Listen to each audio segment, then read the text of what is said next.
கர்த்தருடைய பரிசுத்த நாமத்துக்கு மகிமை உண்டாவதாக. Glory be to God's holy name. அப்போஸ்தலருடைய நடபடிகள் 27ஆம் அதிகாரம். Let us turn to book of Acts chapter 27. 40-41 வசனங்களை வாசிக்கலாம். And verses 40 and 41. நங்கூரங்களை அறுத்து கடலிலே விட்டுவிட்டு சுக்கான்களுடைய கட்டுகளை தளரவிட்டு பெரும்பாயை காற்று முகமாய் விரித்து கரைக்கு நேராய் ஓடி இருபுறமும் கடல் மோதிய ஒரு இடத்திலே கப்பலை தட்ட வைத்தார்கள். முன்னணியம் ஊன்றி அசையாமல் இருந்தது, பின்னணியம் அலைகளுடைய பலத்தினால் உடைந்து போயிற்று. Committed themselves unto the sea and loosed the rudder bands and hoisted up the mainsail to the wind and made towards shore, and failing into a place where two seas met, they ran the ship aground, and the forepart stuck fast and remained unmovable, but the hinder part was broken with the violence of the waves. கர்த்தருடைய பரிசுத்த நாமத்துக்கு மகிமை உண்டாவதாக. Glory be to God's holy name. இந்த கப்பல் பயணத்திலே ஒரு அப்போஸ்தலன் இருக்கிறார். In this voyage there is an apostle. அநேக போர் சேவகர்கள் இருந்தார்கள். Many soldiers were there. அநேக வேலையாட்கள் இருந்தார்கள். Many workmen were there. இவனோடு சேர்ந்து அநேக குற்றவாளிகள் சிறைப்பட்டவர்கள் இருந்தார்கள். Along with them those imprisoned accused were there. இப்படி பலரும் சேர்ந்து ஒரு கப்பல் பயணத்திலே போய் கொண்டிருந்தார்கள். Likewise so many together they were in a voyage. இந்த கப்பல் எப்படியா இந்த கப்பலிலே போகிறதான இந்த அப்போஸ்தலனுக்கு ஒரு வாஞ்சை உண்டு. This apostle who was in a voyage had a desire. இல்லாவிட்டால் அவனுக்கு ஒரு வேண்டுதல் உண்டு. Or he had a petition. ஏனென்றால் அவன் ஏற்கனவே அதற்கு முன்பாக விசாரணை செய்தவர்களிடத்திலே அபயமிட்டிருக்கிறான். Because they had already cried out unto those who had worked there. என்ன அபயமிட்டிருக்கிறான்? What was their cry? நான் ராயருக்கு முன்பாக நிற்க வேண்டும். I should stand before Caesar. எந்த ஒரு இடத்திலும் ஒரு குற்றவாளி அன்றைக்கு அந்த ரோம சாம்ராஜ்யத்திலே நான் ராயனுக்கு அபயமிடுகிறேன் என்று சொல்லிவிட்டால் அதற்கு பின்பு அவனை நியாயம் விசாரிக்க எந்த நியாயாதிபதிக்கும் தகுதி கிடையாது. In that Roman Empire, if any accused would cry out saying I should go to Caesar, then no judge has the right to judge. அப்படினால் இவனும் அந்த குற்றவாளியாக நியமிக்கப்பட்டிருந்த ஒரு நேரத்திலே தன்னை கொன்றுவிடுவார்கள் என்ற ஒரு நிச்சயம் வந்த பொழுது இவன் நான் ராயனுக்கு அபயமிடுகிறேன் என்று சொல்லிவிட்டான். Therefore he too, when he was imprisoned being accused, and when he was about to die, he cried out saying I should stand before Caesar. Rayan என்று சொன்னால் ஒரு சர்வ அதிகாரம் படைத்த ஒரு ஆள். Caesar was a man with power. அந்த பேரை யூஸ் பண்ணிட்டாலே அதுக்கு பிறகு அவனை அந்த மனுஷனை யாருமே என்கொயரியும் பண்ண முடியாது, ஜட்ஜ்மென்ட்டும் பண்ண முடியாது. A man with superpower, if any man would use his name, then none else can judge the person. அப்படினால் இப்பொழுது ராயனுக்கு முன்பாக அவனை கொண்டு செல்ல வேண்டியது அந்த போர் சேவகர்களுடைய கடமை. Now it is the duty of the soldiers to take the man to Caesar. அதற்காக இவர்கள் கப்பல் பயணத்தை தெரிந்து கொண்டார்கள். Wherefore they chose this voyage. அப்படி போகிற பயணத்துல நடக்கிற சம்பவங்களை தான் நாம் இப்பொழுது வாசிக்க கேட்டோம். And now we happen to read the happenings in that voyage. நம்முடைய ராயர் என்பவர் ஆண்டவருடைய சர்வ வல்லமையுள்ள தேவன். Our Caesar is our almighty God. நாம் தேவனுக்கு முன்பாக நிற்கும்படியாக அழைக்கப்பட்டவர்கள். We are called to stand before God. வலுவாதபடி தம்முடைய மகிமையான சன்னிதானத்தில் நம்மை நிறுத்த அவர் வல்லவராயிருக்கிறார். And he is able to present us faultless before the presence of his glory. நாம் அசைவில்லாத ராஜ்யத்தை பெற்றுக்கொள்ளக்கூடியவர்கள். We are the ones who are to receive an immovable kingdom. நாம் மனுஷகுமாரனுக்கு முன்பாக நிற்க பாத்திரவான்களாய் மாற வேண்டியவர்கள். We are the ones who are to change worthy to stand before the Son of Man. ஒவ்வொரு தேவனுடைய பிள்ளைகளும் தேவனுக்கு முன்பாக நிற்கும்படியாக அழைக்கப்பட்டவர்கள். Every child of God is called to stand before God. அன்றைக்கு அந்த ராயனுக்கு முன்பாக நிற்கும்படியாக அவர்கள் இந்த பயணத்தை தொடங்கின பொழுது அது ஒரு கப்பல் பயணமாக இருந்தது. On that day when they began this voyage to stand before Caesar, it was taken in a ship. முதலாம் தீமோத்தேயு முதலாம் அதிகாரம் 19ஆம் வசனத்தின் அடிப்படையில் பார்க்கும் பொழுது இந்த கப்பல் பயணம் என்பது விசுவாச யாத்திரையை காண்பிக்கிறது. According to 1 Timothy 1:19, this voyage shows the faith life.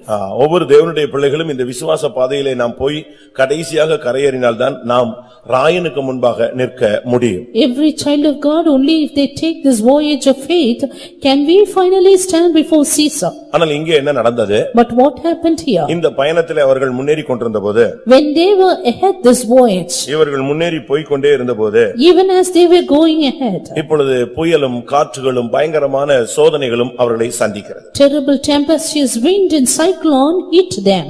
இவர்களால அதற்கு பின்பு ஒன்றுமே செய்ய முடியவில்லை. And after that, they could not do anything. அவர்களால் எதுவுமே செய்ய முடியாத ஒரு சூழ்நிலையிலே தள்ளப்பட்டார். A situation where they pushed into, they could not do anything. இப்பொழுது அவர்கள் கப்பலை தட்ட வைத்து விட்டார்கள், தரையை தட்ட வைத்து விட்டார்கள். And now they pushed the sea to the anchor. இப்பொழுது அவர்களுடைய கப்பல் தரை தட்டி நின்று விட்டது.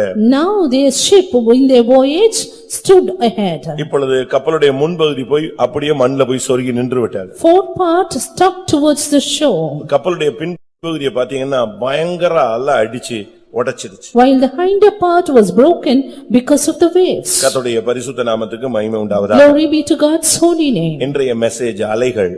Today's message is waves. ஒவ்வொரு மனிதனுடைய வாழ்க்கையிலும் பலவிதமான அலைகள் அடிக்கிறதாக நாம் காண்கிறோம். We can see various waves beating against the life of every man.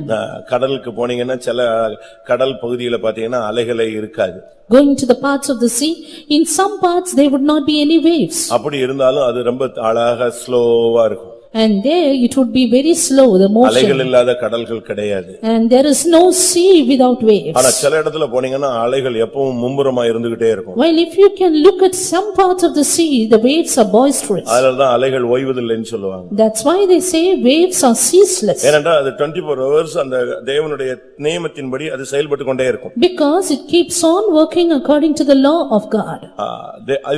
வேதத்துல நாம் பலவிதமான அலைகளை பார்க்க முடியும். We can see a variety of waves in the word of God. மனித வாழ்க்கையில கூட பலவிதமான அலைகள் தாக்குகிறதாக நாம் பார்க்கிறோம். Even in the human life, we see various waves beating their life. அதற்கு முன்பாக நாம் சில காரியங்களை சிந்திக்கலாம். Before that, let us think a few things. இங்கே இந்த கப்பல் ஒரு குறிக்கப்பட்ட இடத்தில் வந்த பொழுது முன்னணியம் ஊன்றி அப்படியே நின்று விட்டது. Here the ship, when it came to a particular part, the fourth part stuck fast. என்றைக்கு ஒரு கப்பல் தரை தட்டி விட்டதோ அதற்கு பின்பு அது மீட்கப்படுவது கூடாத ஒரு காரியம். And it is very impossible that you move the ship after it is being stuck fast. நீங்க சென்னை மெரினா போனீங்கன்னா சில இடத்துல இந்த இடத்தில் குளிக்க வேண்டாம் அப்படின்னு போட்டுருவாங்க.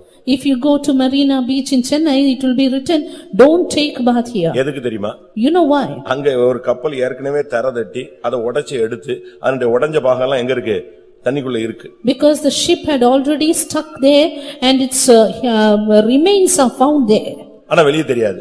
It won't be seen outside. இந்த வெளியில இருந்து போறவங்களுக்கு ஒண்ணும் தெரியாதனால இவன் இறங்கிடுவான், லேசா ஒரு அலை அடிச்சுன்னா உள்ள போய் அடிச்சு ஆளை காலி பண்ணிடுவான். The people, if they without their knowledge go into that part, they will be stuck in that place. விசுவாச கப்பலுக்கு ரெண்டு பகுதி இருக்கிறது. There are two parts in the life of faith. ஒன்று முன்பகுதி மற்றொன்று பின்பகுதி. One the forepart, the other hinder part.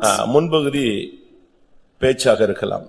Forepart may be the talk, பின்பகுதி பலனாக இருக்க வேண்டும். while the hinder part should be the power. விசுவாசத்துல ரெண்டு பகுதி இருக்கிறது. There are two aspects of faith. ஒன்று விசுவாசத்தை அறிக்கையிடுவது. One, the confession of faith. மற்றொன்று விசுவாசத்தை நாம் செயல்படுத்துவது. The other, the practice of faith. தேவனுடைய ராஜ்யம் பேச்சில் அல்ல, அது பலத்தில் இருக்கிறது. For the kingdom of God is not in speech but in power. ஒரு தேவனுடைய பிள்ளை என்று சொல்லுகிறவன் விசுவாசத்தை முதலாவது அறிக்கையிட வேண்டும். A child of God should first confess faith. நாங்கள் ஆராதிக்கிற தேவன் எங்களை தப்புவிக்க வல்லவர், இது முதலாவது அறிக்கை. The first confession is our God whom we serve is able to deliver us. இரண்டாவது எங்களை அக்கினிச்சூளையில போட்டால் நாங்க மரணத்துக்கு நாங்க ரெடியாக இருக்கிறோம், இது செயல்.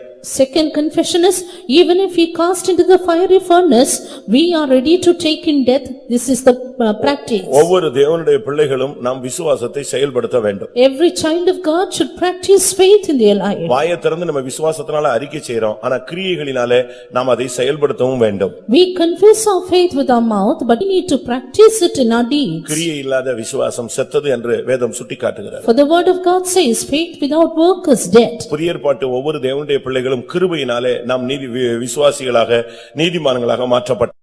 In the New Testament, every child of God is made righteous by grace. ஆனா கிரியைகளால நாம் நீதிமான்களாய் வாழ்ந்து காட்ட வேண்டியதும் அவசியம். But it is very essential that we have to live out righteous by our works. இங்க பாருங்க, முன்னணியும் ஊன்றி அசையாது இருந்தது. Here, the forepart was stuck fast, ஆனா பின்னணியும் அலைகளினால உடைஞ்சு போயிடுச்சு. while the hinder part was broken with waves. அது என்ன முன்னணியும் பின்னணியும்? What forepart and hinder part?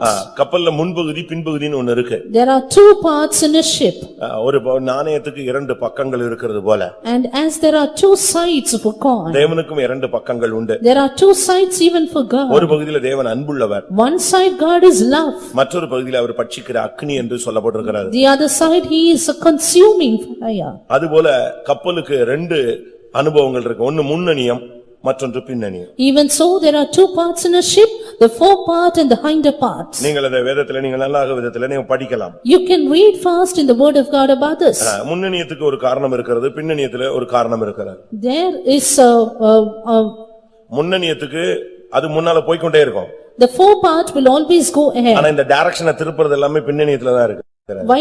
While the changing of direction is in the hinder part. ஒரு கப்பல் சரியாக போக வேண்டுமானால் பின்னணியத்திலே சுக்கான் சரியாக இருக்க வேண்டும். If a ship should go well, the helm in the ship should go right. ஒரு இடத்துல அது நிறுத்தப்பட வேண்டுமானால் அங்க நங்கூரம் சரியாக இருக்க வேண்டும். If it should stop in a place, the anchor should be proper. அது சரியான இடத்துக்கு போய் சேர வேண்டுமானால் சூழ்நிலைகளை சமாளித்து போக வேண்டுமானால் நல்ல மாலுமி இருக்க வேண்டும். If it should manage with the situation and the climate, there should be a good captain for it. நல்ல சுக்கானும் இருந்து நல்ல நங்கூரமும் இருந்து நல்ல மாலுமியும் இருந்து சீதோஷ் நிலை அனுகூலமா இல்லாவிட்டால் எல்லாமே நொறுங்கி போய்விடும். A good helm, a good captain and a good anchor, if the climate is not proper, the weather is not proper, then it will be broken up. அதுபோல இந்த விசுவாச பாதையில வந்த பின்பு So was it after coming into this path of நாம் faith. சரியான பாதையில போகும்படியாக நாம் அழைக்கப்பட்டவர்கள் அதை நீங்கள் கவனத்தில் வைக்க வேண்டும்.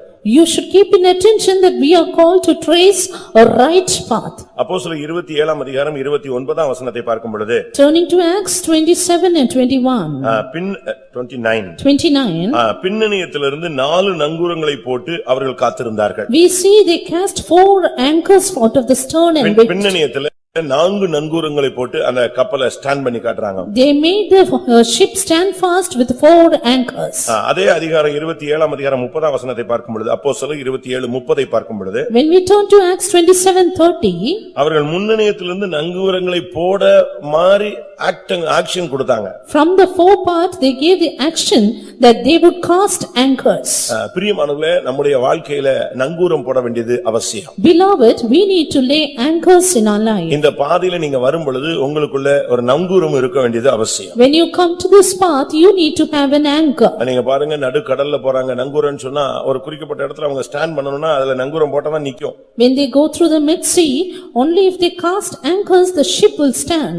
எவ்வளவு அலை அடிச்சாலும் தாக்கு பிடிச்சு நிக்கிறதுக்கு நங்கூரம் தேவை. The anchors are essential to stand fast, how much ever boisterous the waves. ஒரு நங்கூரத்துல ஸ்டாண்ட் பண்ணலனா அடுத்த நங்கூரத்தை போட்டு அப்படியே நங்கூரத்தை போட்டுக்கிட்டே இருப்பாங்க. If it cannot stand with one anchor, they will keep on putting anchors. இங்கே அவர்கள் நங்கூரங்களை போட்டார்கள், 4 நங்கூரங்களை போட்டார்கள். Here they cast 4 anchors. அது எதை காண்பிக்கிறது? What does it show? எபிரேயர் 6 அதிகாரம் 19 வசனத்தை பார்க்கும் பொழுது When you turn to Hebrews 6:19, எபிரேயர் 6:19 Hebrews 6:19.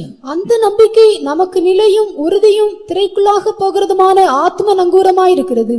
Which hope we have as an anchor of the soul, both sure and steadfast, and which entereth into that within the veil.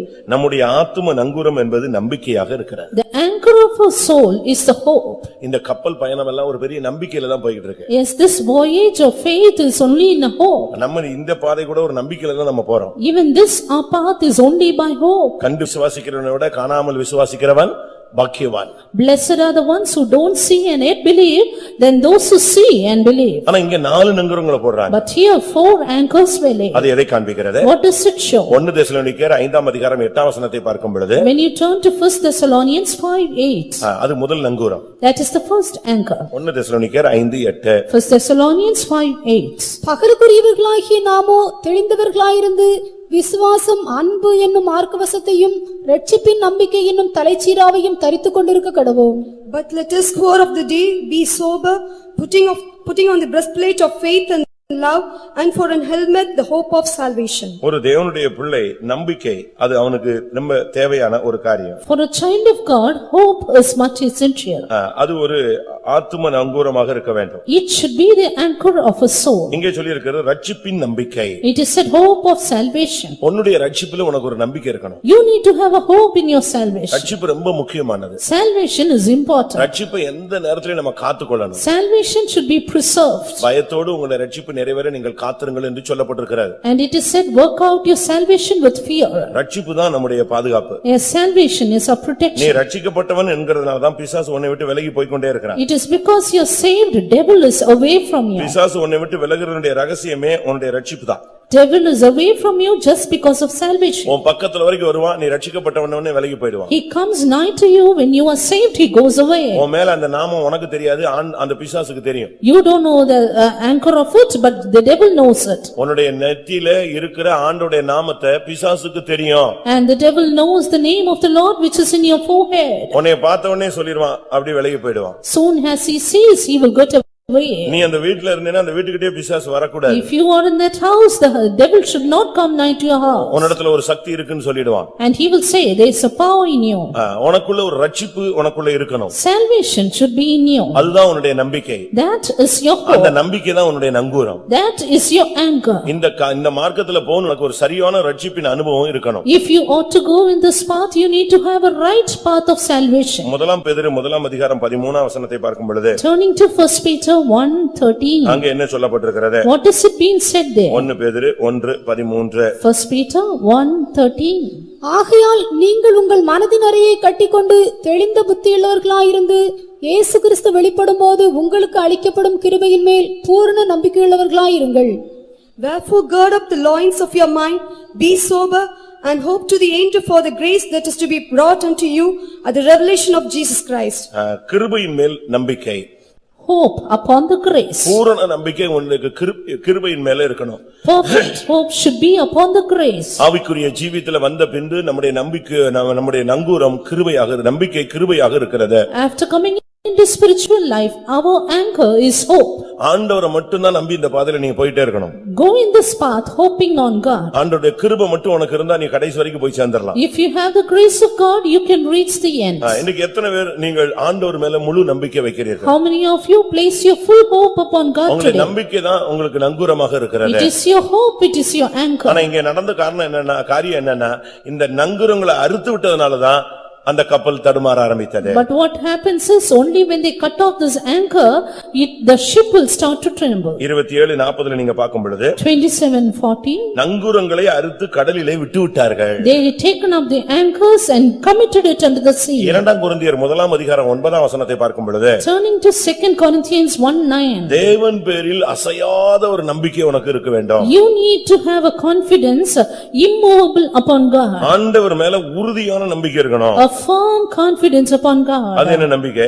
What is that hope? இதுவரை எங்களுக்கு வந்த பிரச்சனைகளை எங்களை தப்புவித்தார். As hitherto he made us escape the problems. 10ஆம் வசனம் என்ன சொல்லுகிறது? What does verse 10 say? தப்புவித்தார், He delivered. இன்றும் தப்புவிக்கிறார், He doth deliver. இன்னும் தப்புவிப்பார் And will yet என்று deliver. நாங்கள் அவரையே நம்பிக்கொண்டிருக்கிறோம். Thus we trust only in him. மரித்தோரை எழுப்புகிற தேவன் மேல் நாங்கள் நம்பிக்கையா இருக்கிறோம். Yes, we trust or hope in God who raises up the dead. நாங்கள் எங்கள் மேல் நம்பிக்கையாயிராமல் We don't trust in ourselves, மரித்தோரை எழுப்புகிற தேவன் மேலிலே நாங்கள் நம்பிக்கையா இருக்கிறோம். but in God which raiseth the dead. உன்னுடைய ரட்சிப்புல உனக்கு அது ஒரு நம்பிக்கை. One, hope in your salvation. கிருபை நமக்கு ஒரு நம்பிக்கை. Grace in our hope. அடுத்து தேவன் மேல நீ நம்பிட்டே இருக்கணும். Next, hope upon God always. ஆண்டவரை நீ அப்படி அந்த அளவு நம்பிக்கொண்டிருக்கணும். You should always trust upon God. ரோமர் 5ஆம் அதிகாரம் Romans 5. 2ஆம் வசனத்தை நாம் பார்க்கும் பொழுது Verse 2 we see, அங்கே என்ன சொல்லப்பட்டிருக்கிறது? what is being said? தேவ மகிமையை நாங்கள் அடைவோம் என்கிற நம்பிக்கை. The hope that we would attain the glory of God. இந்த ஓட்டத்தை முடியும் பொழுது எனக்கு தேவ மகிமை கிடைக்கும். It's at the end of my race I'll reach the glory of God. முதலாவது நம்பிக்கை உன்னுடைய ரட்சிப்பு. First hope is salvation. இரண்டாவது நம்பிக்கை உன்னுடைய ஆண்டவருடைய பூரண கிருபை. Second hope is upon perfect grace of மூணாவது God. தேவனையே முழுவதும் சார்ந்திருப்பது. Third hope is entirely upon God. நாலாவது உன்னுடைய நம்பிக்கை தேவ மகிமையை நீ அடைவாய். Fourth hope that we would attain the glory of God. இங்க என்ன நடந்தது? What happened here? இவர்கள் பின்னணியத்திலே 4 நங்கூரங்களை போட்டிருந்தாங்க. They had cast up 4 anchors in the hinder part. ஆனா இப்ப சூழ்நிலை மாறின பொழுது But now when the weather changed, அவங்க இந்த 4 நங்கூரங்களை அறுத்துட்டாங்க. they took up the anchors. இப்ப நடந்த சம்பவம் என்ன? Now what happened? நீ எப்ப இந்த நம்பிக்கையெல்லாம் விட்டியோ உன் கப்பல் தரை தட்டி விடுகிறது. The moment you take up your hope, your 4 parts stuck fast. உன்னுடைய கப்பல் அப்படியே தரை தட்டி நின்று விடுகிறது. Your ship reaches is a ground. உன்னுடைய விசுவாசம் அப்படியே நின்று போய் விடுகிறது. Your faith stops there. பிரியமானவர்களே, உங்களுடைய நம்பிக்கையை மட்டும் நீங்க விட்டுறவே கூடாது. Beloved, never lose your hope. தேவனை நீங்க அப்படியே நம்பணும். Ever trust in God. எந்த காலத்திலும். At all times. இதுவரை தப்புவித்தார், hitherto he delivered. இன்னைக்கு தப்புவிக்கிறார், that delivered. இனிமேலும் தப்புவிப்பார் என்று நாங்கள் அவரையே நம்பிக்கொண்டிருக்கிறோம். We trust that he will yet deliver. ஆனா இந்த நம்பிக்கை எப்பொழுது குறைஞ்சதோ அவங்க அந்த நங்கூரம் எல்லாம் வெட்டிட்டாங்க. But the time this hope came down, they cut it off. எப்ப நங்கூரம் போயிருச்சோ அதுக்கு பிறகு கப்பல் வந்து ஸ்டாண்ட் பண்ண முடியாது. When the anchor is gone, the ship cannot withstand. ஊழியக்காரனுடைய விசுவாசமும் நிக்காது, விசுவாசியுடைய விசுவாசமும் நிக்காது. Then the faith of a believer and a servant of God cannot stand fast. இப்போ என்ன நடந்தது? Now what happened? முன்னணியும் அசைவே இல்ல. Four parts stuck fast. அதுக்கு இனிமே போக்கே கிடையாது. No more going front. அது எந்த டைரக்ஷன்லயும் திரும்பாது. It cannot change. அது முடிந்து போன கதை. That's gone. ஆனா இன்னொரு பகுதியில பார்க்கும் பொழுது, but in another place, பின்னணியம் அடிச்சு அலை அடிச்சு ஒட்டச்சு தள்ளிடுச்சு. the hinder part was broken with violence of waves. இயேசு கிறிஸ்து தம்முடைய சீஷர்களோடு ஒரு கப்பல் பயணத்தை தொடர்ந்தார். Jesus Christ had a voyage with his disciples. அந்த நேரத்துல அவர் பின்னணியத்துல தான் இருந்ததாக பைபிள் சொல்லுது. And the Bible says he was in the hinder part then. Mark 4ஆம் அதிகாரம் Mark the Gospel chapter 4. 38ஆம் வசனத்தை பார்க்கும் பொழுது, verse 38 we see. கப்பலின் பின்னணியத்தில் அவர் தலையணையை வைத்து நித்திரையாயிருந்தார். கப்பலின் பின்னணியத்துல இயேசு நித்திரையாயிருந்த இளைப்பாறிக் கொண்டிருந்த ஒரு இடம் அதுதான். Hinder part of the ship is the place where Jesus was resting. நீ விசுவாச ஜீவியத்தில் இருந்தா கர்த்தர் உனக்குள் இளைப்பாறுவார். If you are in the faith life, Jesus will rest in நீ you. சரியான நம்பிக்கையில இருந்தா கர்த்தர் உனக்குள் இளைப்பாறுவார். If you are in the right hope, God will rest in you. ஒரு ஊழியக்காரர் சொன்னாரு, A servant of God said, இயேசு சீஷர்களோடு படகுல போகும்போது அந்த கடல் பயங்கரமா கொந்தளிச்சிருச்சு. when Jesus was going with his disciples in the ship, the sea was boisterous. அவர் அதுல அழகா இளைப்பாறிட்டே இருந்தாரு. But he was beautifully resting in ஆனா it. சீஷர்கள் கத்துனாங்க. The disciples shouted. அப்போ ஒருத்தர் கேட்டாரா, ஏன் கப்பல் இவ்வளவு கடல் கொந்தளிக்குது? Then one man asked, why is the sea so boisterous? அது புயல் அடிச்சு கப்பலை கவுத்துறதுக்கு அல்ல. It's not to put the ship upside down. தன்னுடைய சிருஷ்டிகர் நம்மட்ட வந்திருக்கிறாருன்னு சொல்லி கடல் அலைகள் என்ன செஞ்சுதா? தாளாட்டுச்சு. அவர் அழகாக போட்ல நெஞ்சாரு, தொட்டில் இருந்த மாதிரி அழகாக இருந்தார். அதனாலதான் அவர் இளைப்பாறிக் கொண்டே இருந்தார். அவர் அது சிருஷ்டிகரை எந்த விதத்துல இளைப்பாற வைக்க முடியுமோ அவ்வளவு இளைப்பாற வச்சது. இவன் அவ்வளவு வெறும் கூச்சல் போட்டு அவரை எழுப்பிட்டான்.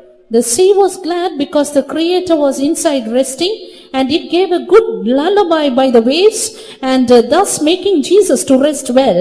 But the disciples did not understand this. ஒவ்வொரு விசுவாசிக்குள்ளும் ஊழியர்களுக்குள்ளும் ஆண்டவர் இளைப்பாறுகிற ஒரு இடம் இருக்கணும். Every servant of God and believer has a place where God rests in. எப்ப இயேசு இளைப்பாற முடியும்? When can God rest? நீ 4 நங்கூரங்களையும் ஸ்ட்ராங்கா போட்டுக்கணும். When you have the strong 4 anchors. தேவ மகிமை அடைவேங்கற நம்பிக்கை உன்னை விட்டு போகவே கூடாது. You should never leave the hope that you will attain the glory of God. உன்னுடைய ரட்சிப்பின் நம்பிக்கை நீ இழந்தறவே You கூடாது. should never lose the hope of salvation. கிருபையின் மேல பூரண நம்பிக்கையா நீ நிக்கணும். You should have a perfect trust upon the grace of தேவன் மேல God. அசையாத நம்பிக்கை இருக்கணும். An immovable trust upon God. சுகம் கிடைக்கும். I will receive healing. கிடைக்காட்டா இயேசுவுக்காக சாவேன். Or else I will die for my Jesus. வேலை கிடைக்கும். I will get the job. கிடைக்காவிட்டா நான் ஜெபத்துல தரித்திருப்பேன். Else I will be steadfast in இந்த prayer. பிசாசின் போராட்டத்திலிருந்து நான் ஜெயிப்பேன். I will be victorious in the demonic trial. ஜெயிக்காட்டாலும் பிசாசு கால்ல நான் விழ மாட்டேன். Else I will not fall at the feet of the இந்த devil. அளவு உன்னுடைய faith-ஐ நீ நல்ல டெவலப் பண்ண வேண்டிய ஒரு time. This is a time you have to develop your faith well. ஆண்டவர் உன்னைய பத்தி சேலஞ்ச் பண்ணனும். And God should challenge with you. உன்னைய நீ ஒரு போர் குதிரை. You are a war horse. போர் குதிரை இல்லட்டா அந்த ரேஸ் ஹார்ஸ் நீங்க பாத்தீங்கன்னு சொன்னா, if you look at the battle horse or the அது race மேல horse, பணத்தை கட்டுவான். பணத்தை கட்டுவான். they will tie up the money upon it. எதனால? என் குதிரை ஜெயிச்சிரும். My horse will prevail. அதுபோல உன்னையும் என்னையும் பார்த்து கர்த்தர் சொல்றாரு, என் பிள்ளை ஜெயிச்சிருவான். Likewise, looking you at me, God is challenging, my child will be victorious. இன்னைக்கு பிசாசும் ஆண்டவரும் நிக்கறாங்கன்னு வச்சுக்கங்க. Today if God and the devil is standing here, வச்சுக்கல, அவர் இங்கதான் இருக்காரு, பிசாசு இங்கதான் இருக்கான். he is standing here, the devil is also here. ரெண்டு சைடுல ரெண்டு பேர் நிக்கறாங்க. Yes, both of them are standing. அவர் சொல்றாரு, என் பையன் ஜெயிச்சிருவான்னு. He says, my son will be victorious. பிசாசு சொல்றான், இல்ல நீங்க கொஞ்சம் கொஞ்சமா எடுத்து பாருங்க, அவன் தோத்துருவான். Devil says, you take little by little, he will fail. இதுக்கு நடுவுல யோபு நிக்கறாரு. Now Job is standing between. ஒரு உத்தமன் நிக்கறான். An upright man. பொல்லாப்புக்கு விலகின மனுஷன் நிக்கறான். One who escheweth evil is there. சன்மார்க்கன் நிக்கறான். And the just man is there. தேவனுக்கு பயந்தவன் நிக்கிறான். He who feared God is standing here. இப்ப கர்த்தர் சொல்றாரு யோபு ஜெயிச்சிடுவான். Now God is saying Job will be பிசாசு victorious. சொல்றான் ஜெயிக்கவே மாட்டான். Devil says he will never prevail. இங்க இருக்கிற யோபுகளுக்கு எல்லாம் இப்படி ஒரு பரீட்சை வந்தா யோபு என்ன செய்வீங்க? All the Jobs you are here, if you have such a test, what will you do? ஆண்டவரே நான் கொஞ்சம் இன்னும் ஸ்டடி ஆயிக்கிறேன், இப்ப போய் என்னத்தையாவது பந்தயங்களையும் கட்டி போடாதீங்க. God, I will be a little more steady and you don't give the challenges like that now. நான் இன்னும் கொஞ்சம் study ஆயிக்கிறேன். Let me be a little more steady. நான் ஏற்கனவே பிரச்சனையில வந்திருக்கேன், நீங்க அடுத்த பிரச்சனையை ரிலீஸ் பண்ணி விடாதீங்க. I am already in a problem, you don't release the next problem. எப்படி நீங்க வந்திருக்கீங்க? How are you come here? ஆண்டவர் சொல்றாரு என் மகன் ஜெயிப்பான். God is saying my son will prevail. என் மகள் ஜெயிப்பார். My daughter will be victorious. தன் உதடுகளினால் அவன் பாவம் செய்ய மாட்டான். He will not sin with his mouth. இவைகள் எல்லாவற்றிலும் அவன் தேவனை குறை சொல்ல மாட்டான். In all these things he will not charge God foolishly. இதுதான் தேவனுடைய challenge. This is the challenge of God. அவன் அதுக்கு கவுண்டர் பண்றான். And he was encountering it. அவன் சொல்றான் நான் இல்ல நீங்க ஒவ்வொண்ணா எடுத்து பாருங்க விட்டுருவாங்கற. But the devil is saying take little by little and he will forsake you. யார் ஜெயிச்சது? Who prevailed? யோபுவின் மூலமாக தேவன் ஜெயித்தார். Yes, God was victorious through Job. அவன் நின்னு நான் தேவனுடைய பிள்ளைங்கறதை நிரூபிச்சிட்டான். He stood and proved that he is the child of God. ஆனா யோபுவின் மனைவி ஓடி போய்ட்டா தோத்தா. But Job's wife failed. இன்னைக்கு எத்தனை மனைவிமார் தோக்குறீங்க, எத்தனை புருஷன்மார் தோக்குறீங்கன்னு தெரியல. Today I am not knowing how many wives and husbands they fail. ஆனா பின்னணியம் என்பது தெய்வம் இளைப்பாறும் ஒரு இடம். But the hinder part is where God rests. பிரியமானவர்களே உங்களுடைய கப்பல் இப்ப என்ன நிலவரத்துல நிக்குதுன்னு பாருங்க. Beloved, in what state is your ship now? உங்களுடைய கப்பல் பயணம் இப்ப எங்க இருக்கு? Where is your voyage now? தரதட்டிச்சா? Is it aground? இல்ல பின்னணி எல்லாம் உடைஞ்சு நொறுங்கி போச்சா? Is the hinder part broken? இல்ல இன்னும் போயிட்டு தான் இருக்கா, தன்னுடைய சரியான பாதைக்கு போய்கிட்டு இருக்கா? Or is your ship on the right track? நீங்க யோசிச்சு பாருங்க உங்களுடைய விசுவாச பயணம் எப்படி இருக்குன்னு நீங்க பாருங்க. You just consider how is your faith voyage. நம்முடைய ஊழியக்காரங்க எல்லாம் அந்தமான் கன்வென்ஷனுக்கு போனாங்க. Our servants of God once went to Andaman convention. திரும்பி கப்பல்ல வந்துட்டு இருந்தாங்க. When they returned in the ship, திடீர்னு பாத்தீங்கன்னா புயல் தொடங்கிடுச்சு. suddenly the cyclone started. அவ்வளவுதான், இந்தியாவுக்கு வர வேண்டிய கப்பல் இலங்கை நோக்கி போய் கொண்டே இருந்தது. The ship which was to come journeyed to Sri Lanka. அதுபோல So also நம்முடைய விசுவாச கப்பல்ல சில நேரத்துல இந்த புயல்லாம் அடிக்கும். even in a voyage of faith cyclones may begin. அது நேரா சீயோன்ல இருந்து நரகத்தை நோக்கி கிளம்பும் வண்டி. And instead of going to Zion it may go ahead to hell. எருசலேம்ல இருந்து புதிய வானத்துக்கு போகும். From Jerusalem to new heaven it will go. திருப்பி கர்த்தர் என்ன பண்ணுவார், அந்த கொஞ்சம் புயலை அமர்த்துவார், திருப்பி அது ஸ்ட்ரைட் ஆகும், ஸ்டெடி ஆகும். Then the Lord will stop the cyclone and again it will become steady. தயவு செய்து பாதை மாறினாலும் கப்பல் உடையாம கொஞ்சம் பாத்துக்கங்க. பாதையை திருப்புறதுக்கு வாய்ப்பு இருக்கு, உடைஞ்சா கப்பலை அந்த இடத்துல இருந்து சரிப்படுத்த முடியாது. Kindly, even if your path changes, see to that your ship is not broken, because your path can be changed by God. But if your ship is broken, no one can help. இரண்டாம் நாளாகமம் 20ஆம் அதிகாரம் 37ஆம் வசனத்தை பார்க்கும் பொழுது Second Chronicles chapter 2 and verse 37. அங்கே ஒரு ரெண்டு ராஜாக்கள் சேர்ந்து கப்பல்லாம் செஞ்சு கிளப்பிட்டாங்க. Two kings they made a ship. எல்லாம் கிளம்பி வரும்போது When they were coming up, தேவன் அந்த ஐக்கியத்தை விரும்பல. God did not desire that union. மாம்சத்தோடு ஐக்கியம் வைப்பது தேவன் விருப்பப்படுகிறது இல்ல. God does not desire one being united in flesh. எங்கே தவறான ஐக்கியத்தை ஒரு விசுவாசியோ ஊழியனோ ஏற்படுத்திக் கொள்றானோ அப்பொழுது அவனுடைய கப்பல் உடைந்து போகிறது. Where a believer or a servant of God has a wrong communion, his ship breaks up. 37ஆம் வசனத்தை பார்க்கும் பொழுது Verse 37. அதுக்கு முந்தின வசனங்களை நாம் வேதவசனத்திலே பார்க்கும் பொழுது We see the verse before also. ரெண்டு நாளாகமம் 20:35 பார்த்த பொழுது Second Chronicles 20:35. யூதாவின் ராஜாவாகிய யோசபாத் பொல்லாப்பு செய்கிறவனான அகசியா என்னும் இஸ்ரவேலின் ராஜாவோடு தோழமை பண்ணினான். King Jehoshaphat of Judah joined himself with Ahaziah king of Israel, who did very wickedly. ஆனபடினால் அவர்கள் ரெண்டு பேரும் கூடிக்கொண்டபடினால் Therefore, because both of them joined, கர்த்தர் உம்முடைய கிரியைகளை முறித்து போட்டார். ஆனபடினால் கப்பல்கள் உடைந்து போயிற்று. the Lord hath broken their works, therefore the ship was broken. அது தர்சீசுக்கு போகும்படியாக ஏற்படுத்தப்பட்ட கப்பல்கள். It was the ships ahead to Tarshish. இந்த கப்பல்களுடைய நோக்கம் என்ன? What is the main aim of the ship? தர்சீசுக்கு போய் Going to Tarshish, அங்க இருக்கிற ஓப்பீரின் தங்கத்தெல்லாம் எடுத்துட்டு வரணும். take the gold of Ophir from there. விசுவாச பயணத்துல நீ விசுவாசத்தை நிறைவாய் பெற்றுக்கொள்ள வேண்டும். In your path of faith, you need to get faith in abundance. ஆனா இந்த ஃப்ரெண்ட்ஷிப், இந்த ஃபெல்லோஷிப் இப்படிலாம் சொல்றாங்களே, இந்த ஷிப் எல்லாம் சேர்த்து ஒரிஜினல் ஃபெய்த் ஷிப்பை உடைச்சு போடுது. But the other ships, strange ships like friendships and fellowships will break this ship of faith. நீங்க சபையிலும் கூட ஒரு வேறுபாட்டின் ஜீவியத்தை செய்யணும். Even in the church, you need to have a life of separation. சமுதாயத்துல ஒரு வேறுபாட்டின் ஜீவியம் மாத்திரமல்ல, Not only the life of separation in the society. சபைகளிலும் நீங்கள் வேறுபாட்டின் ஜீவியத்தை செய்ய கடமைப்பட்டிருக்கிறீர்கள். You need to have a life of separation even in the church. சபைகள்ல எல்லாருமே பரிசுத்தவான்கள் என்று சொல்லிவிட முடியாது. In the church, you cannot call all saints. பரிசுத்தவான்களாகும்படி அழைக்கப்பட்டவர்கள். We are called to be saints. இதிலேயும் தோல்வி உள்ளவர்கள் உண்டு. And there are people with failures in it. மாற்றக்காரர்கள் உண்டு. The backsliders in it. தெய்வீகமற்றவர்கள் உண்டு. The people who are not divine. ஆவிக்குரிய இல்லாத தெய்வீக மனப்பான்மை இல்லாதவர்கள் உண்டு. And those with no divine attributes. ஆவிக்குரிய ஜீவிதத்துல குழந்தைகள் உண்டு. And those who are babes in Christ. இப்படி பலவித தரப்பட்ட ஜனங்கள் தேவனுடைய சன்னிதானத்துக்கு வருவார்கள். Likewise, variety of people will come to the presence of நான் முதல்ல God. சொன்னேன், அந்த கப்பல்ல பல தரப்பட்டவர்கள் இருந்தார்கள். I told you variety of people were in that ship. கப்பல் எஜமான் இருந்தான். The owner of the ship. மாலுமி இருந்தான். The captain. அடுத்து போர் சேவகர்கள் Then இருந்தார்கள். the soldiers. சிறைப்பட்ட ஜனங்கள் இருந்தார்கள். Those in prison. பவுல் அப்போஸ்தலன் இருக்கிறார். Apostle. இப்படி பல தரப்பட்ட ஜனங்கள் அவங்க அந்த இடத்துல இருந்தாங்க. Likewise, various groups of people were there. இவைகளுக்கு மத்தியில நாம் ஒரு வேறுபாட்டின் ஜீவியத்தை செய்ய வேண்டும். Among all of them, we need to live out a life of separation. ஏனென்றால் நாம் ராயனுக்கு முன்பாக நிற்கும்படியாக அழைக்கப்பட்டவர்கள். Because we are called to stand before Caesar. உன்னுடைய ஐக்கியம் சரியா இல்லாட்டா உன்னுடைய விசுவாசம் கொஞ்சம் நாள்ல குறைஞ்சு உடைஞ்சு போயிடும். If your fellowship is not right, your faith will decrease step by step. முதலாம் ராஜாக்கள் 22ஆம் அதிகாரம். Turning to 1 Kings chapter 22.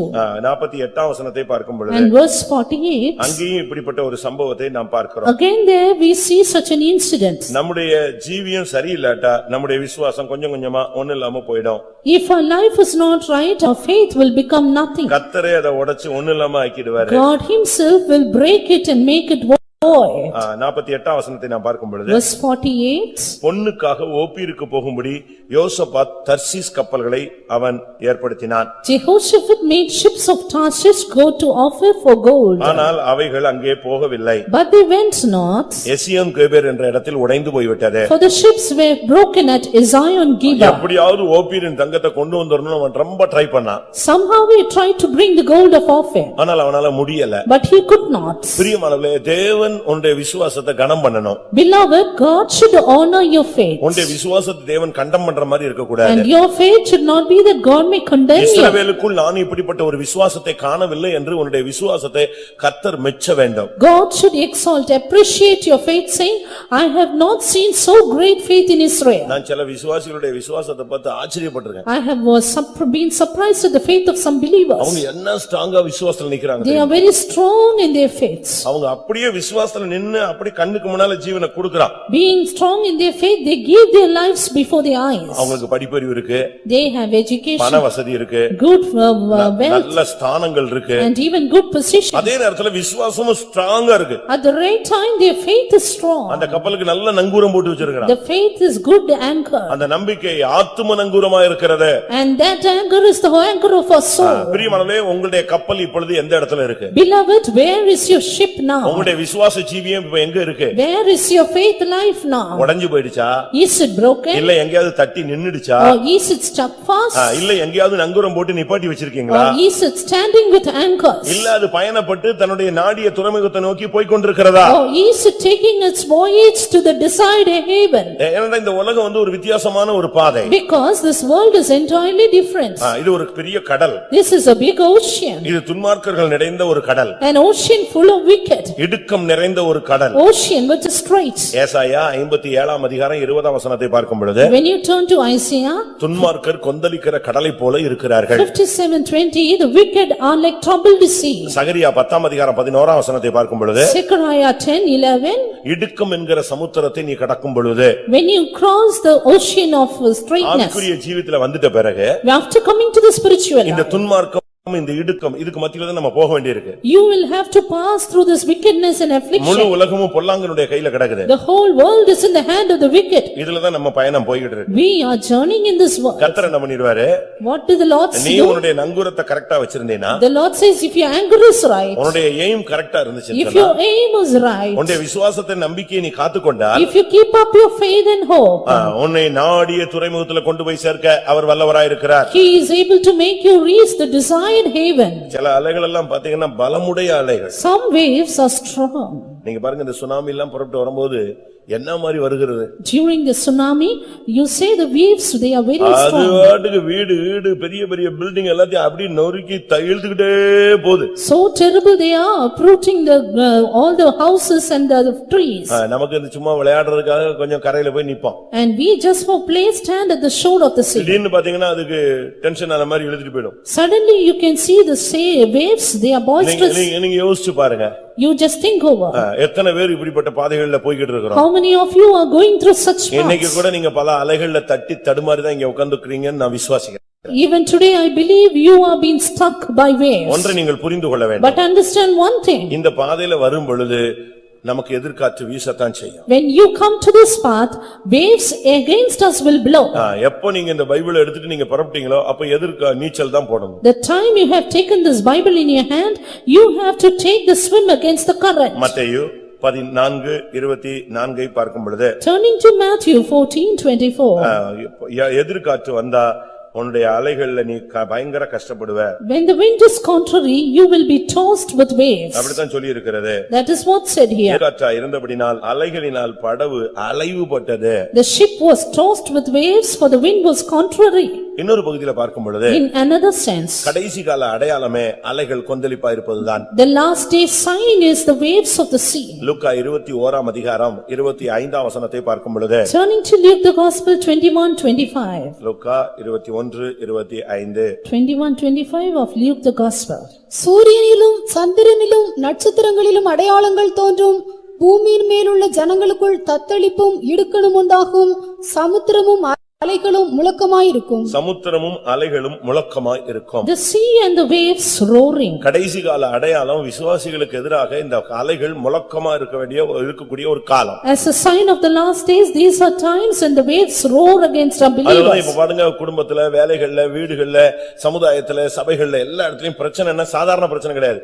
எல்லாம் சும்மா கொந்தளிக்கிற மாதிரி தான் வரும். That's why our people face problems not ordinary, even in the society, in the family, in the work spot and everywhere around. இது மறுபடி வந்துட்டே தான் இருக்கும். It comes again and again. என்ன நடந்தது? But what happened? இவைகளுக்கு மத்தியிலே அந்த கப்பலின் பின்னணியம் உடைஞ்சு நொறுங்கிடுச்சு. Amidst that, the hinder part of the ship was broken. எப்படிப்பட்ட ஒரு நிலவரத்துல அவங்க தள்ளப்பட்டாங்கன்னு யோசிச்சு பாருங்க. Look into what state they were pushed. இந்த காலை வேளையில் எத்தனை பேர் விசுவாசம் நொறுங்கி போனவளாய் வந்திருக்கிறீர்கள்? How many of you are found with your faith broken this morning? நம்பிக்கையை அறுத்துவிட்டு நிலவரத்தில் எத்தனை பேர் வந்திருக்கிறீர்கள்? How many of you have cast up your hope? எத்தனை பேர் விசுவாசத்தின் நம்பிக்கையை முற்றிலுமாய் இழந்து போன நிலவரத்தில் வந்திருக்கீங்க? How many of you have come to a state where you have totally lost faith and hope? நீங்க ஒன்றை புரிந்து கொள்ள வேண்டும். Understand one thing. இந்த மார்க்கத்துல அலைகள் உண்டு. In this path you have waves. இவைகளுக்கு மத்தியில தான் உன்னுடைய கப்பலை நீ சரியான விதத்துல கொண்டு போக வேண்டும். But you need to take the right ship, the ship in the right way. வேத வசனம் என்ன சொல்லுகிறது? What does the word of God say? நீ தேவனை விசுவாசிக்க வேண்டும். You need to trust upon அப்படி நீ God. தேவனை விசுவாசித்தால், If you trust him, அவர் கொந்தளிப்பை அமர்த்துவார். then he will stop the waves. நான் தேவனை பற்றி சில காரியங்களை உங்களுக்கு சொல்லி அதுக்கு பின்பு அந்த அலைகளுக்கு நான் போகிறேன். Now I am to say a few things about our God and then go about waves. நம்முடைய தேவன் அலைகளின் மேல நடக்கிறவர். Our God walks upon the waves. இந்த போராட்டங்கள் மேல தேவனுக்கு அதிகாரம் உண்டு. God has the authority over the conflict. யோபு 9ஆம் அதிகாரம் Job chapter 9 8ஆம் வசனத்தை பார்க்கும் பொழுது, verse 8. அவர் அலைகளின் மேலே நடக்கிறவர். He treadeth upon the waves.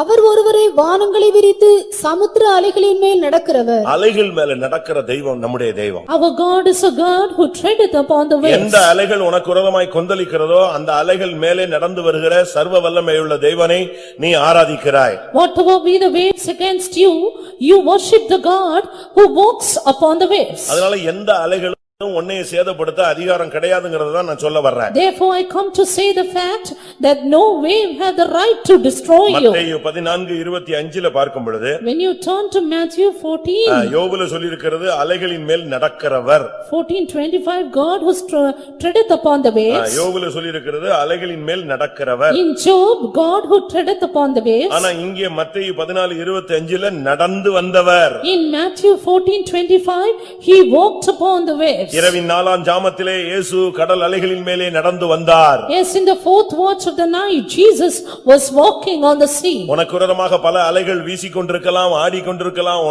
ஓயாமல் உன்னை தாக்கிக் கொண்டே இருக்கலாம். Various waves may be beating against you without ceasing. உன்னை அழைத்த தேவன், But God who called you, இந்த பயணத்திலே உன்னை கொண்டு வந்து நிறுத்தின தேவன், God who is brought you in this voyage, இந்த விசுவாச பாதையிலே உன்னை கொண்டு வந்து இம்மட்டுமாய் உன்னை பாதுகாத்து வருகிற தெய்வம், God who is there to preserving you in the path of faith. முதலாவது தேவனுடைய வல்லமையை விசுவாசியுங்கள். First believe in the power of God. எந்த அலைகள் எவ்வளவு வீசினாலும் இந்த அலைகளின் மேலே நடக்கிற ஒரு தெய்வம் எனக்கு இருக்கிறார். However strong the waves may be, our God who treadeth upon the waves is with us. 65ஆம் சங்கீதம் Turning to Psalm 65 7ஆம் வசனத்தை பார்க்கும் பொழுது, and verse 7. 65ஆம் சங்கீதம் 7. Psalm 65:7. சமுத்திரங்களின் மும்முரத்தையும் அவைகளுடைய அலைகளின் இரைச்சலையும் ஜனங்களின் அமளியையும் அமர்த்துகிறீர். அலைகளின் இரைச்சலை அமர்த்துகிறவர். He stilleth the noise of the waves. இயேசு கிறிஸ்து இந்த உலகத்தில் இருந்தபோது When Jesus was upon the earth, ஒரு பெரிய கொந்தளிப்பு உண்டானது. there was a great boisterous our situation. அப்படி எழும்பிட்டு சொன்னாரு, இறையாதே, அமைதலாயிரு. He rose up and said, "Peace, be still." அப்படியே ஆஃப் ஆயி போச்சு. And it was off. அதுதான் தெய்வத்தினுடைய சக்தி. That is the power of our God. தேவன் கொந்தளிப்பை அமர்த்துகிறவர். God stilleth the noise of the waves. அதுதான் தேவனுடைய வார்த்தையில் உள்ள வல்லமை. That is the power in the word of God. தேவன் அதை அடக்குகிறவர், அமர்த்துகிறவர். God puts it down, God stilleth it down. 89ஆம் சங்கீதம் Psalm 89 9ஆம் வசனத்தை பார்க்கும் பொழுது, and verse 9. தேவரீர் சமுத்திரத்தின் பெருமையை ஆளுகிறவர், அதன் அலைகள் எழும்பும்போது அவைகளை அடங்க பண்ணுகிறீர். அடங்க பண்ணுகிறவர். He causeth it to be still. அப்படியே கண்ட்ரோல் பண்ணிடுவாரு. He controls it. அதுக்கு பிறகு அது ஒண்ணுமே பண்ண முடியாது. After that it can do nothing. அது அசையாது. It won't move. 107ஆம் சங்கீதம் 29ஆம் வசனத்துல கொந்தளிப்பை அமர்த்துகிறார், அதன் அலைகள் அடங்குகின்றது. Psalm 107:29. He maketh the storm a calm and the waves thereof are still. அப்படினால் நீங்கள் ஆராதிக்கிற தெய்வம், நாம் ஆராதிக்கிற தெய்வம் நமக்கு விரோதமான எழும்புகிற அலைகளின் மேல் நடந்து அதை அடக்குகிறவர், அதை அமர்த்துகிறவர். Therefore God whom we worship is a God who treadeth upon the waves against us, and he stills it a calm. சகரியா 10ஆம் அதிகாரம் 11ஆம் வசனத்தை பார்க்கும் பொழுது, Turning to Zechariah 10:11. அவர் அலைகளை அடிக்கிறார். He beats the waves. Control பண்றாரு. He controls it. சகரியா 10:11.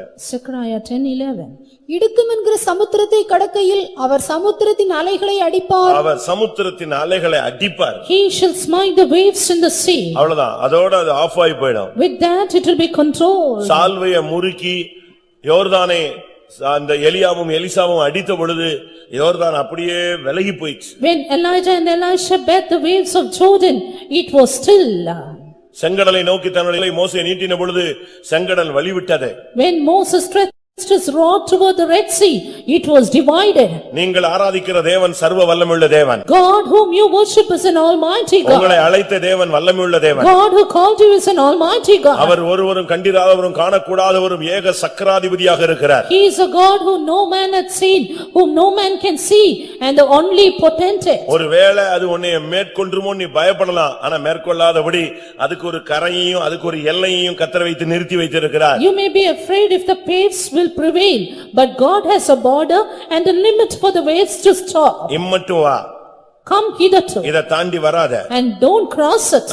தேவன் உன்னை அந்த அலைகளை மேற்கொள்ள அனுமதிக்க மாட்டார். God will not permit the waves to cross over you. எரேமியா 5ஆம் அதிகாரம் 22ஆம் வசனத்தை பார்க்கும் பொழுது, Jeremiah 5:22.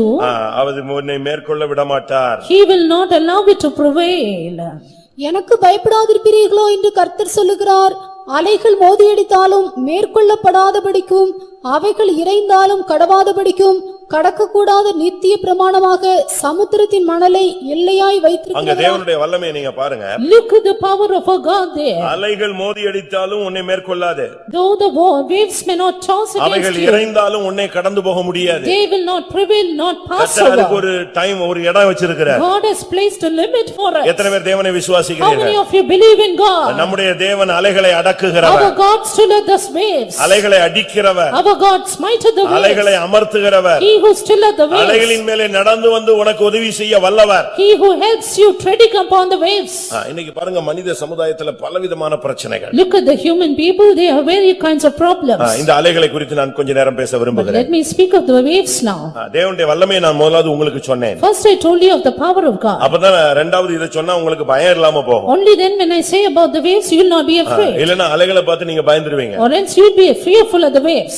நம்முடைய ஒரு ஊழியக்காரர் இந்த சுனாமி வரும்பொழுது அந்தமான்ல இருந்தார். One of a servant of God, when the tsunami came, was in Andaman. காலையில சர்வீஸ்க்கு முன்னால அவங்க எல்லாம் உட்கார்ந்து காபி குடிச்சிட்டு இருந்தாங்க. Before the service, he was drinking coffee. ஃபெய்தம்ல. In his faith home. கடற்கரையில தான் அந்த ஃபெய்தம். It was near the seashore.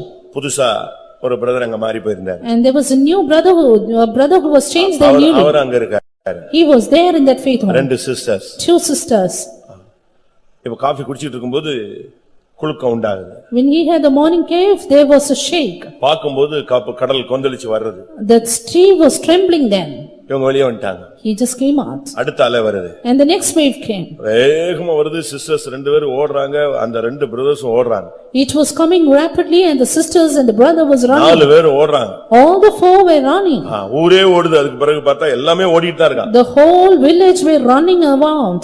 ஒரு அலை வந்துச்சு. The first wave came. ரெண்டு பேர் அடிபட்டுட்டு கீழ விழுந்துட்டாங்க. ரெண்டு sisters. Two sisters, they were hit by it and fell down. அடுத்த அலை வந்தது. The second wave திருப்பி came. எந்திரிச்சு ஓடுனாங்க கொஞ்ச நேரம். And again they ran for some time. திருப்பி ஒரு அலை வந்தது. Again another wave came. இந்த பிரதரை பாத்தீங்கன்னா ஒரே புடி புடிச்சிட்டாரு உள்ள. The brother was just jumping into it. ஓடியே போயிட்டார். And he just ran away. மற்றவங்க எல்லாம் அந்த அலைகள்ல அடிபட்டு அந்த ஊரே அழிஞ்சு போயிடுச்சு. The others were struck by the waves and the village was lost. இவருடைய Dress எல்லாம் கிழிஞ்சு ஒண்ணு இல்லாம போய் ஓடி அங்க ஓடி இங்க ஓடி கடைசில கவர்மெண்ட் ஹெலிகாப்டர் மூலமா தாம்பரம் கொண்டு வந்துட்டான். He was torn, his dresses were torn. He ran here and there, helter skelter, finally rescued by the helicopter. எத்தனை கிலோமீட்டர் ஓடினாரு தெரியாது காட்டுக்குள்ள. Don't know how many kilometers he ran. சுனாமியோட வேகம். He was faster than the tsunami. கடைசில தாம்பரத்துல இறங்கி அவங்களுக்கு வேற Dress எல்லாம் கொடுத்து அவர் இரும்புலியூர் வாசல்ல வந்தா அவர் ஊழியக்காரர் மாதிரியே தெரியலையா இவங்க உள்ளே விட மாட்டேன்ட்டாங்க. Finally he landed at Tambaram and after that he came to Irumbaliur where they could not recognize him. கடைசில பாத்தீங்கன்னா அதுக்கு பிறகு ஊழியக்காரங்க பெரிய பாஸ்டர்ஸ் எல்லாம் வந்த பிறகுதான் பார்த்து கட்டி பிடிச்சு அழுது உயிரோட இருக்கான் செத்துப்பிட்டான்னு நினைச்சோம் சுனாமில. After that all the senior pastors they came running, recognized him and hugged him saying he came back alive. அலைகள் வரும், நீ ஓடணும், தப்பணும். Waves may come but you have to run and escape. ஊழியக்காரங்களோ விசுவாசிகளோ அலைகளுக்கு தப்பி போலனா செத்து போவீங்க. Servants of God or believers, if you don't escape the waves you will die. 88ஆம் சங்கீதம் 7ஆம் வசனத்தை பார்க்கும் பொழுது Psalm 88 verse 7. அலைகள் வருத்தத்தை காண்பிக்கிறது. And the sea shows the affliction. உம்முடைய கோபம் என்னை இருத்துகிறது, உம்முடைய அலைகள் எல்லாவற்றினாலும் என்னை வருத்தப்படுத்துகிறீர். அலைகள் எல்லாவற்றினாலும் என்னை வருத்தப்படுத்துகிறீர். Thou hast afflicted me with thy waves. இன்னைக்கு ஜனங்களுக்குள்ள வருத்தங்கள் இருக்கிறது. Afflictions is among the people. பலவிதமான வருத்தங்கள் இருக்கு. Various kinds of afflictions. அதனால தான் இயேசு சொன்னார் வருத்தப்பட்டு பாரம் சுமக்கிறவர்களே நீங்கள் எல்லாரும் எங்க வாங்க என்னிடத்தில் வாருங்கள். That is why Jesus called out saying, woe all those who are heavy hearted, come unto me. வருத்தம் என்பது சாபத்தினுடைய ஒரு அடையாளம். Affliction is a sign of curse. வருத்தம் யாரெல்லாம் வருத்தங்கள் இருக்கிறதோ அது எல்லாமே சாபத்தினுடைய ஒரு அடையாளம். All those who have this affliction, it is a sign of curse in their life. அப்படியானால் சாபம் ஒரு அலை. If it is so, curse is a wave. வருத்தம் ஒரு அலை. Affliction is a wave. மனிதனை தேவன் சபிக்கும் பொழுது ஏற்படுத்தப்பட்டதுதான் வருத்தம். And this affliction or labor was appointed to man when he was cursed. ஆதியாகமம் 3ஆம் அதிகாரம் 17ஆம் வசனத்தை பார்க்கும் பொழுது Turning to Genesis chapter 3 and verse 17. பின்பு அவர் ஆதாமை நோக்கி, நீ உன் மனைவியின் வார்த்தைக்கு செவி கொடுத்து புசிக்க வேண்டாம் என்று நான் உனக்கு விலக்கின விருட்சத்தின் கனியை புசித்தபடியினாலே பூமி உன்னிமித்தம் சபிக்கப்பட்டிருக்கும். நீ உயிரோடு இருக்கும் நாளெல்லாம் வருத்தத்தோடு அதன் பலனை புசிப்பாய். வருத்தத்தோடு அதன் பலனை புசிப்பாய். In sorrow shall thou eat of the fruits. அதனால தான் இங்க தொடக்கத்துல இந்த வருத்தம் வந்ததனாலதான் இயேசு பிரசங்கம் தொடங்கும் போதே வருத்தத்தை குறித்து பேச ஆரம்பிச்சிட்டார். That is why, because there are sorrow in the beginning, Jesus spoke about the sorrow. அதனாலதான் இயேசு சொன்னார் வருத்தப்பட்டு பாரம் சுமக்கிறவர்களே. That is why Jesus said, "Come ye that are labored and heavy hearted." இன்னைக்கு உங்களுக்கு ஏதாவது வருத்தங்கள் இருக்கா? Do you have any sorrow in your life today? உனக்குள்ள சில வருத்தங்கள், மத்தவங்கள பத்தி சில வருத்தங்கள், Affliction in your life, sorrow regarding உன் பிள்ளைகளை others, குறித்து வருது. and affliction regarding your children. இவைகள் எல்லாம் உன்னை அடித்து மோதி உன்னை ஒண்ணுமில்லாம ஆக்கி உன் கப்பலை உடைக்கும்படியாக வருகிற அலைகள். All these are the waves which come against your ship, that it might be broken. எப்ப நம்ம வருத்தத்துக்கு இடம் கொடுக்கிறோமோ அப்ப இந்த அலைகள் உன்னை தாக்குறதுக்கு நீ இடம் கொடுத்துட்டேன்னு அர்த்தம். The moment we give place to the sorrow, it means you have given place to the waves to beat you. இந்த நீச்சல்ல போறவங்க பாத்தீங்கன்னா அலை வருதுன்னா அதுக்கு உள்ளபடி போயிட்டு போயிடும். See the people who swim, they go in through the waves. அவங்க முன்னேறிட்டே இருப்பாங்க. And they will just go forward. இன்றைக்கு நம்முடைய ஜீவியத்துல இந்த அலைகள் மோதுகிறதா? In our life, are we beaten by the waves? வருத்தம் என்பது மனிதனோடு ஒட்டி பிறந்தது என்று நினைக்கிறோம். காரணம் ஆதி மனிதன் இந்த வருத்தத்தினால் சபிக்கப்பட்ட ஒரு மனுஷன். Because the first man was cursed with the sorrow, it is something which is clinging on to human beings. அதனாலதான் நம்ம என்ன பிரசங்கம் பண்ணாலும் சில வருத்தங்கள் உள்ள உட்கார்ந்து போக மாட்டேங்குது. That is why whatever be the message we deliver, some sorrows do not leave என்ன us. ஆவியில நிறைஞ்சாலும் ஒரு சிலருக்கு இந்த சில வருத்தங்கள் போகாது. How much ever we are infilled, sorrows do not leave us. தயவு செய்து வருத்தம் ஒரு சாபம், அதை வெளியே அனுப்புங்க. அந்த அலைகள்ல நீங்க தாக்கப்படுறதுக்கு இடம் கொடுத்துறாதீங்க. Sorrow is a curse, kindly don't give place to it, don't be attacked by the wave. 2 Samuel 22 அதிகாரம் 5ஆம் வசனத்தை பார்க்கும் பொழுது 2 Samuel 22 and verse 5.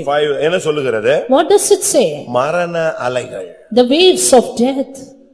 மரண அலைகள் என்னை சூழ்ந்து கொண்டு மரண அலைகள் என்னை சூழ்ந்து கொண்டது. Waves of death compassed me. இன்னைக்கு நம்முடைய விசுவாசிகள் ஊழியர்களை எப்படியாவது அழிச்சிரணும்னு பிசாசு பார்க்கறான். Today devil tries to destroy our servants of God and believers. எப்படி ஆயினும் காலி பண்ணிடணும்னு பார்க்கறான். Somehow to vacate them. மரணத்தின் வல்லமை எல்லா விசுவாசிகளோடு போராடுது. Power of death is striving with all the believers. நீங்க நன்றாக புரிஞ்சு கொள்ளணும், பைபிளை தூக்கிட்ட பிறகு மரணத்துக்கு நீங்க பயப்படக்கூடாது. Understand well, after taking the Bible, don't be afraid of death. இதுதான் நம்முடைய ஃபண்டமெண்டல் டாக்டரின். This is our fundamental doctrine. இதுக்குள்ள வந்துட்ட பிறகு நீ சாவுக்கு பயப்படக்கூடாது. After coming into this path, don't be afraid of death. மிலிட்டரிக்கு போயிட்ட பிறகு சாவுக்கு பயப்படலாமா? After going into military, can you be afraid of death? நீங்க யோசிச்சு பாருங்க. Just imagine. கார்கில்ல போய் நின்னுக்கிட்டு சாவுக்கு பயந்தா என்ன ஆகும்? Standing in Kargil, if you are afraid of death, what will happen? இல்லட்ட லே பள்ளத்தாக்குல போய் நின்னுக்கிட்டு உயிருக்கு பயந்தா எப்படி இருக்கும்? Standing in the valley of Leh, if you are afraid of your life. அதனுடைய இதுவே மரணம்தான். Yes, its ultimate goal is death. நாட்டை காக்கிறதுல ஜீவன் போகலாம், ஜீவன் இருக்கலாம். Your life may go away or it may be with you by preserving the land. அதனாலதான் நம்முடைய விசுவாச வாழ்க்கையே மிலிட்டரின்னு சொல்லி இருக்குது. That is why our faith life is compared to military corps. தீமோத்தேயுல என்ன சொல்லி இருக்கிறது? What is it said in Timothy? தண்டில் சேவகவன் எழுதி கொண்ட எவனும். Every man that has written this mastery. வாசியுங்க. 2 தீமோத்தேயு 2:4. 2 Timothy 2:4. தண்டில் சேவகம் பண்ணுகிற எவனும் தன்னை சேவகம் எழுதி கொண்டவனுக்கு ஏற்றவனாயிருக்கும்படி பிழைப்பு கெடுத்த அலுவல்களில் சிக்கிக்கொள்ள மாட்டான். English. No man that weareth entangleth himself with the affairs of his life, that we may please him who hath chosen him to be a soldier. Soldier. நீ மிலிட்டரியில விசுவாசினா நீ ஒரு போர் வீரன். If you are in the faith life, you are a soldier. நம்ம எல்லாரும் போர் வீரர் மாதிரியா இருக்கிறோம். Are we like soldiers today? எல்லாரும் போர் வீரர் மாதிரி வந்திருக்கீங்களா? I will come like a soldier. Salvation ஆர்மின்னு ஒரு சர்ச்சே இருக்கு. There's a church called Salvation Army. ரட்சணிய சேனை. Salvation Army. நீங்க பாத்திருக்கீங்களா உங்களா? Have you seen such people? அதுல உள்ள ஊழியக்காரங்க எல்லாம் நீங்க பாத்தீங்கன்னா ஷோல்டர்ல ஸ்டார் எல்லாம் போட்டுருப்பாங்க. The servants of God, they have the stars in the shoulder. பாஸ்டரும் பாத்துக்கலாம், அந்த ஸ்டாரை வச்சு அந்த பாஸ்டருடைய designation என்னங்கறத கண்டுபிடிச்சுக்கலாம். With the star you can find the designation of the pastor. சகோதரிகளும் போட்டுப்பாங்க. Even the sisters have ஊழியக்கார சிஸ்டர்ஸ்க்கும் ஷோல்டர்ல என்ன இருக்கும்? மிலிட்டரி மாதிரி ஒரு ஸ்டார் கோட் எல்லாம் போட்டு வச்சிருப்பாங்க. Worker sisters, they have the stars and the designation. அவங்க நாங்கள் ரட்சணிய சேனைன்னு ஆண்டவருடைய சோல்ஜர்னு காட்டுறாங்க. They show that they are the army of God. நீங்க உட்கார்ந்திருக்கவங்க அப்படி பார்த்தா தெரியுதா? You who are seated here, are you like soldiers? தண்டில் சேவகம் எழுதி கொண்டவர்களா இருக்கீங்களா? Have you written in to become a soldier? Military மாதிரி இருக்கீங்களா? Are you like military? கர்த்தருக்காக நம்ம ஒரு போர் சேவகர்கள். We are soldiers for Christ. அதனால தான் அதுக்கு மேல உள்ள வசனம் என்ன சொல்லுது? That is why what is the verse above? நீயும் இயேசு கிறிஸ்துவுக்கு நல்ல போர் சேவகனாய் தீங்கை அனுபவி. Thou therefore endure hardness as a good soldier of Jesus. அப்ப நல்ல போர் சேவகனுடைய அடையாளம் தீங்கை அனுபவிப்பதுதான். A good soldier has a symptom of enduring hardness. நீங்க யோசிச்சு பாருங்க. Just look into. மரண அலைகள் வந்துகிட்டே இருக்கும். Waves of death may hit you. மரணம் எப்படியாவது உன்னை வாரிட்டு போகணும்னு ட்ரை பண்ணும். Death will try to engulf you. ஒரு வியாதியின் மூலமாக, It may be through ஒரு sickness, போராட்டத்தின் மூலமாக, through a conflict, ஒரு ஆபத்தின் மூலமாக, through a danger, ஒரு விபத்தின் மூலமாக, through an accident. ஏதாவது ஒரு விதத்துல உன்னை வாரிட்டு போறதுக்கு இந்த மரணத்தின் ஆவி போராடும். The spirit of death may strive to take you away. நீ பயப்படக்கூடாது. But you should not be afraid. நீ மரணத்தை எதிர்த்து நிக்கணும். You should stand against death. கிறிஸ்து எனக்கு ஜீவன், சாவு எனக்கு ஆதாயம். For to me, to Christ is live and to die is gain. இப்ப கையை வைத்து சொன்னா எல்லாரும் வைத்திருவீங்க. When I ask you to lift up your hand, you will all do it. நாளைக்கு சளி வந்துருச்சு, இருமல் வந்துருச்சுன்னா உன்னை நான் இன்னொரு இடத்துல தான் உன்னை தேடி வந்து ஜெபிக்க வேண்டும். But today, tomorrow if you have the cough and cold, you have to place the hand and pray for bore you. சேவகன் எங்க நிக்கணும்? Soldiers, where they ought to stand. யுத்த களத்துல நிக்கணும். Stand in the battlefield. யுத்த களத்துல நின்று அவன் ஜீவனை கொடுக்கணும். They have to give their life in the battlefield. இன்னைக்கு ஆவிக்குரிய வாழ்க்கையில வந்துட்ட பிறகு இந்த மரண அலைகள் வரும்.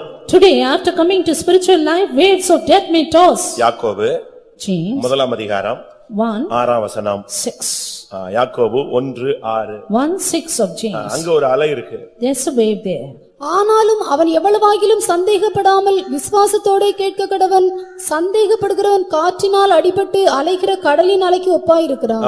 சந்தேகப்பட்டு அலைகிறவன் அலைகளுக்கு ஒப்பாயிருக்கிறான். For he that wavereth is like the wave. இன்னைக்கு பாருங்க எல்லாருக்குள்ளேயும் சந்தேகம். Today there are doubts in every heart.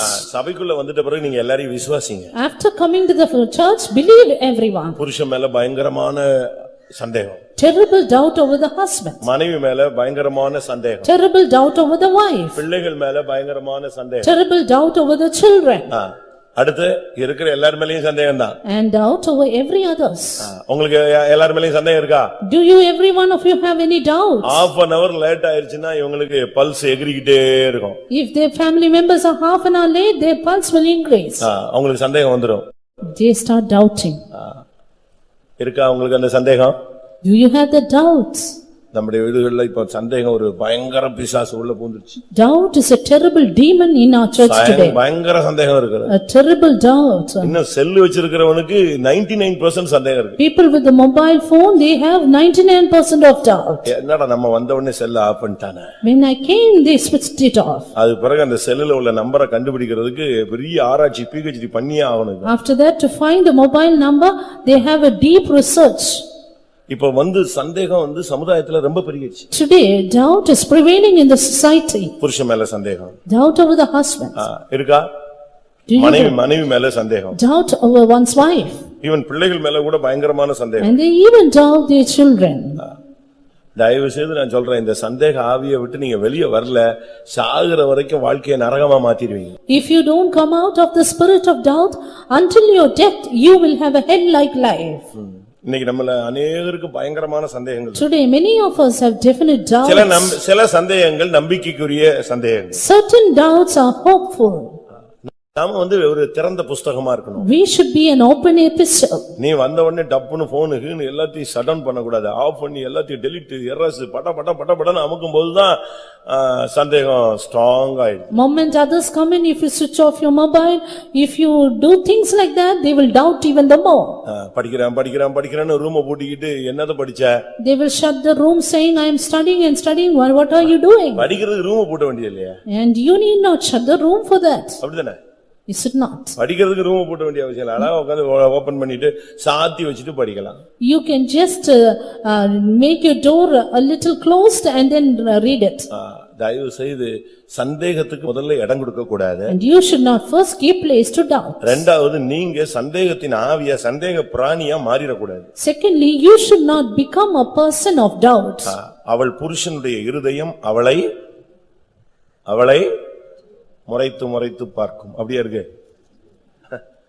நீதிமொழியில சொல்லிருக்கு, அவளுடைய புருஷனுடைய இருதயம் அவளை என்ன செய்யும்?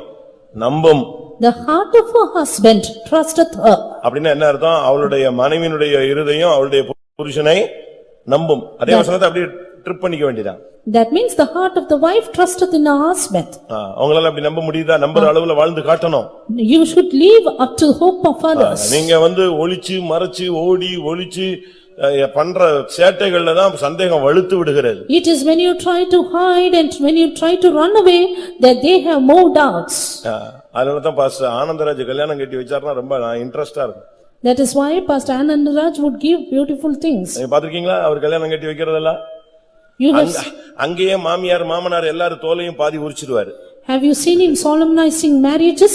He would peel off the skin of the ஒரு mother-in-law. கல்யாணத்துல மாமியாரை எழுப்பி விட்டுட்டாரு. And in one marriage he made a mother-in-law stand up. அவங்க அன்னைக்கு என்ன செய்யன்னு தெரியல ஒரு பாஸ்டர் சொல்றாருன்னு எழுப்பி நின்னுட்டாங்க. She did not know what to do, somehow stood up because pastor said.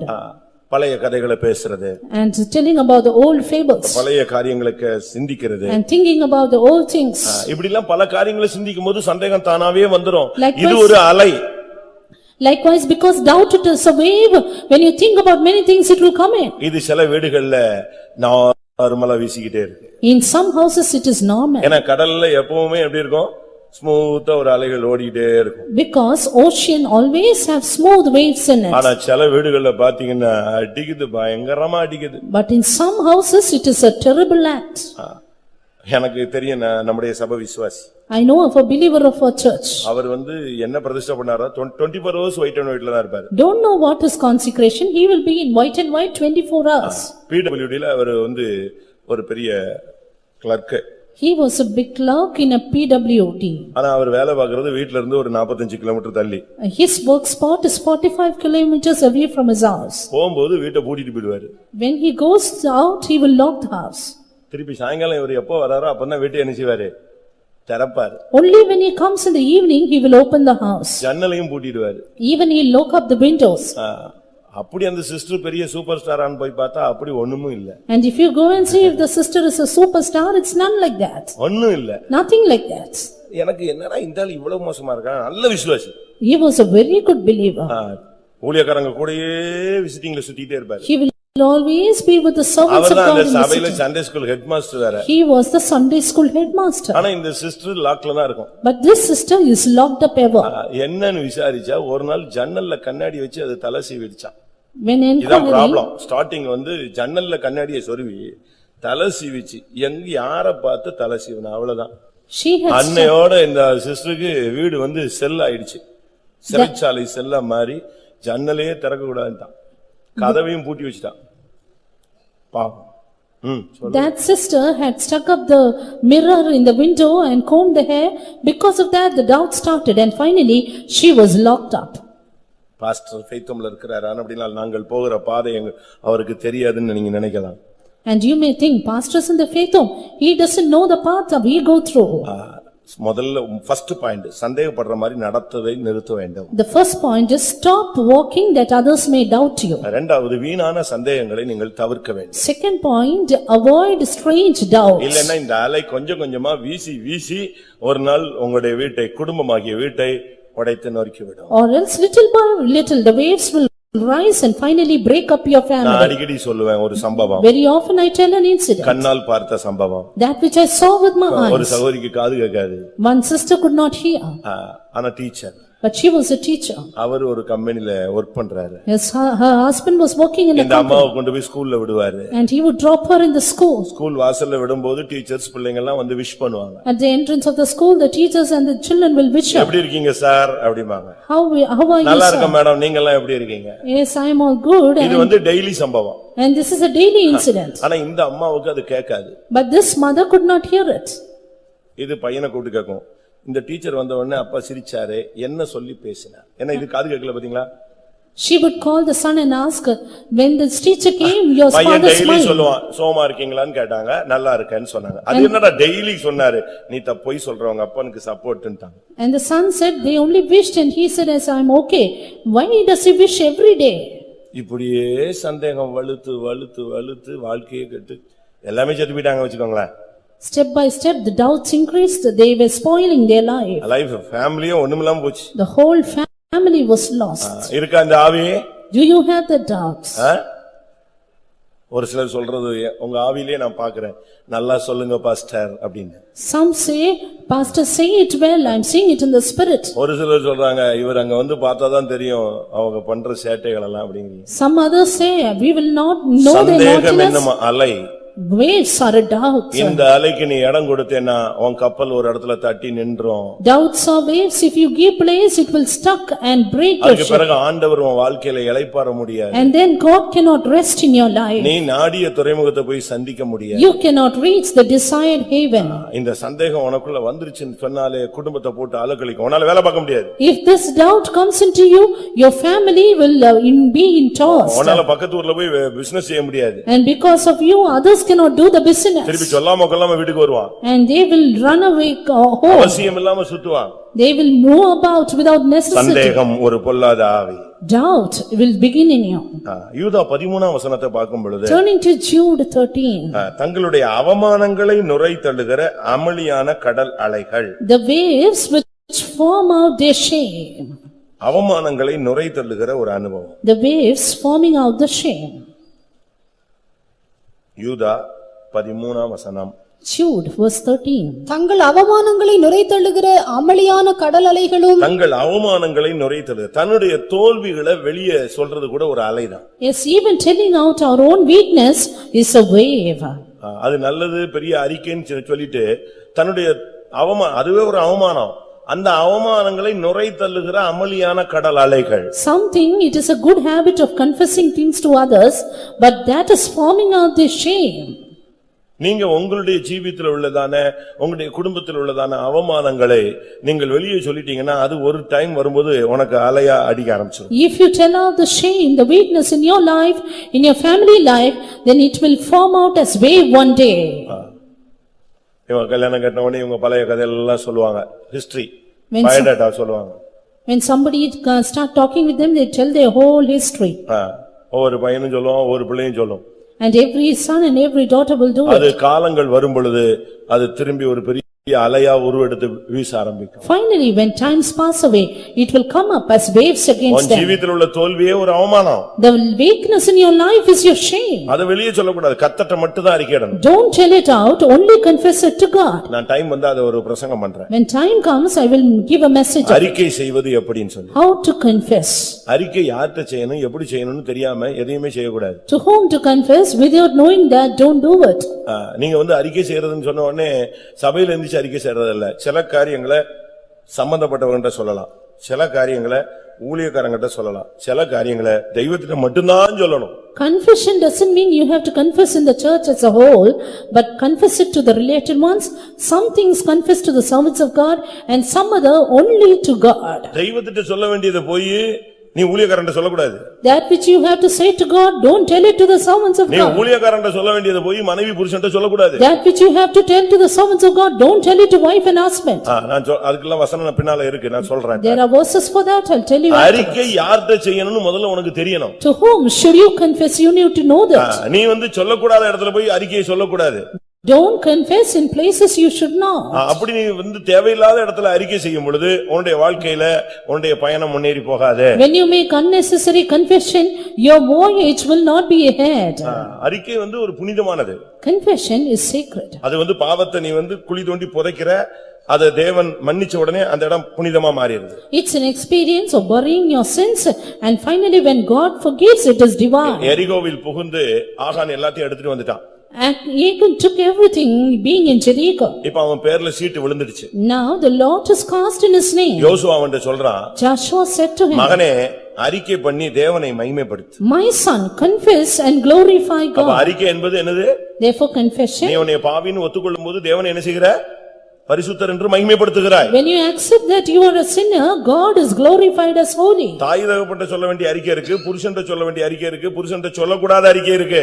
There are confessions you make to the parents, making to the husband, and that which you should not make to the husbands. நீ ஒரு விபச்சாரியாக இருந்தால் தெய்வத்திட்ட போய் நான் ஒரு விபச்சாரின்னு சொன்னா அவர் உன்னை மன்னிச்சிடுவாரு, அதை மறந்துடுவாரு. நீ ஒரு விபச்சாரின்னு போய் உன் புருஷன்ட்ட சொன்னீன்னா சாகுற வரைக்கும் அவன் மறக்க மாட்டான். You being an adulterer, if you confess to God, God will forgive and forget. But when you say to your husband, he will not forget it until his death. அவன் மனுஷன். He is a man. நேரம் வரும்பொழுது அந்த மனுஷத்தன்மை வெளியே வரும். Time will come when his human nature will be revealed. அவன் பூரணனாகல. He is not perfect. அவன் ஒன்னும் பெரிய தெய்வீகத்துல பூரணமா குறிச்சிட்டு வானத்துல இருந்து வந்தறல. He is not perfect in divinity. அந்த விஷயத்தை நீங்க ரொம்ப கவனமா இருக்கணும். Therefore you need to be very careful. நீ அங்க செய்ய வேண்டிய இடத்தை அந்த தேவனுக்கு முன்னால மட்டும் தான் செய்யணும். Confession you need to make to God, do it only to him. உங்களுக்கு யாருக்கு மேலயாவது வருத்தங்கள் இருந்தா நேரா போய் பிரதர் நான் உங்களை அன்னைக்கு துக்கப்படுத்திட்டேன், அவசரப்பட்டு பேசிட்டேன், என்னை மன்னிச்சிருங்க, அதுவும் ஒரு அறிக்கை தான். If you have bitterness or grief in any, you can directly tell it to the related ones and say forgive me. ஒரு சிலருக்கு என்ன பண்ணணும்னு தெரியாது. Some do not know what to do. கடைசில உன்னுடைய வாழ்க்கை ஒண்ணு இல்லாம போய்டும். Finally your life will become nothing. அவமானங்களை நுரை தள்ளுகிற அமளியான கடல் அலைகள், roaring waves which form out one chain. உன்னுடைய ஜீவிதத்தில் உள்ள தோல்வியவே நீ வெளியே சொல்லி கடைசில அதுவே உனக்கு ஒரு அலையா மாறி உன் வாழ்க்கையை அடிச்சிட்டு போய்டும்.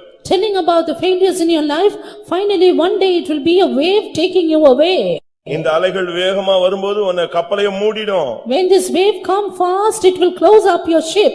மத்தேயு 8:24 வசனத்துல பாத்தீங்கன்னா படவை மூடிவிடக்கூடிய அளவுல அந்த அலைகளுக்கு சக்தி இருக்கு. Matthew 8:24 we see the waves have the power to even cover up the ship. விசுவாசத்தை ஒண்ணுமில்லாமாக்கிடும். It will make your faith nothing. பரிசுத்தத்தை ஒண்ணுமில்லாமாக்கிடும். Holiness nothing. தேவ சமூகத்தை ஒண்ணுமில்லாமாக்கிடும். Making presence of God nothing. சீயோன் உனக்கு கிடைக்காது, எருசலேம் கிடைக்காது. And you will not get Zion and Jerusalem. ஆனதால் இந்த விஷயத்துல ரொம்ப நீங்க கவனமா இருக்கணும். Therefore let us be very careful in this. நீ பாவின்னு சொல்லலாம், ஆனா என்ன பாவம் செஞ்சேன்னு ரோட்ல நின்னு சொல்லக்கூடாது. You can tell you are a sinner but don't confess your sin in the streets. உன்னுடைய தெய்வீகத்தை நீ காத்துக்கொண்டே போகணும். Preserve your divinity. யோனா 2:3 வசனத்தை பார்க்கும் பொழுது Telling to Jonah 2:3. அங்க என்ன சொல்லப்பட்டிருக்கிறது? There what is it say? பயங்கரமான கடல் அலைகள் அவனோடு மோதினது. Terrible waves were hitting against him. வெள்ளங்களும் அலைகளும் என்மேல் புரண்டது. Waves and floods compass me இது about. நிந்தை அவமானங்களை காண்பிக்கிறது. Yes, this shows reproaches and shame. குற்றச்சாட்டுகளை காண்பிக்கிறது. Accusations. உன் மேல அபாண்டமான பலிகளை சுமத்துவதை காண்பிக்கிறது. Accusing you unnecessarily. இன்னைக்கு எத்தனை பேர் மேல இப்படிப்பட்ட குற்றச்சாட்டுகள் வருகிறது? How many of you have such accusations today? நம்ம மேல இல்லாத குற்றச்சாட்டுலாம் சொன்னா நம்ம பாக்கியவான்கள். And if they tell like that, then you are blessed. நியாயமான குற்றச்சாட்டுகளை சொன்னா நம்ம திருத்திக் கொள்ளணும். And if you have just accusations, set yourselves right. அநியாயமா ஒருத்தன் குற்றம் சாட்டினானா நம்ம அதுக்கு பாக்கியவான்கள். Unjustly accused, then we are blessed. கர்த்தர் நமக்கு கிருபை தருவார். God will give us a grace. ஆனா நியாயமான குற்றச்சாட்டா இருந்தா நம்ம என்ன செஞ்சிரணும்? உடனே நம்ம சரிப்படுத்திக் கொள்ள வேண்டியது அவசியம். But for just accusation, make ourselves right. நம்ம மேல வெள்ளங்களும் அலைகளும் புரண்டு வரும். Yes, floods and waves may overflow. இல்லாததெல்லாம் சொல்லுவாங்க. They will tell unnecessary things about us. ஆவிக்குரிய ஜீவிதத்துல ஊழியத்துக்குலாம் வந்துட்டா ரோட்ல போறவன்லாம் குற்றம் சாட்டுவான். After coming into the ministry, even people in the street will reproach. reproach. பிளாட்ஃபார்ம்லாம் குற்றம் சாட்டுவான். கேரா பிளாட்ஃபார்ம்லாம் குற்றம் சாட்டுவான். Even the people in the platform will accuse ஒரு சிலர் you. ஊழியக்காரங்க நினைச்சா அவங்க ஒண்ணுமில்லாதவன், அதனால நம்ம இஷ்டத்துக்கு பேசலாம்னு நினைக்கிறாங்க. For some people they see the servants of God who have no one, therefore they speak நீ நினைக்கிற unnecessarily. Care of platform no care of god. You may think they are care of platform, but they are care of God. அதனால புரிஞ்சுக்கணும். Therefore understand it well. கேக்குறதுக்கு உரிமை இருக்குன்னு சொல்லி இது ஒன்னு ஜனநாயக நாடுன்னு சொல்லி கேக்குறதுக்கு உரிமை இருக்குன்னு சொல்லக்கூடாது. And you should not say this is a land of republic and we நீ are. சொல்லுவதில் உண்மையா இருந்தால் கர்த்தர் உன்னை மன்னிப்பார், ஏற்றுக்கொள்வார், நாங்கள் சரிப்படுத்திக் கொள்வோம். ஆனா நீ சொல்லுவதில் உண்மை இல்லனா அதனுடைய ஜட்ஜ்மென்ட் உன்னால உன் பிள்ளைகளால உன் குடும்பத்தால வாங்க முடியாது. What you say if it is சுமக்க முடியாது.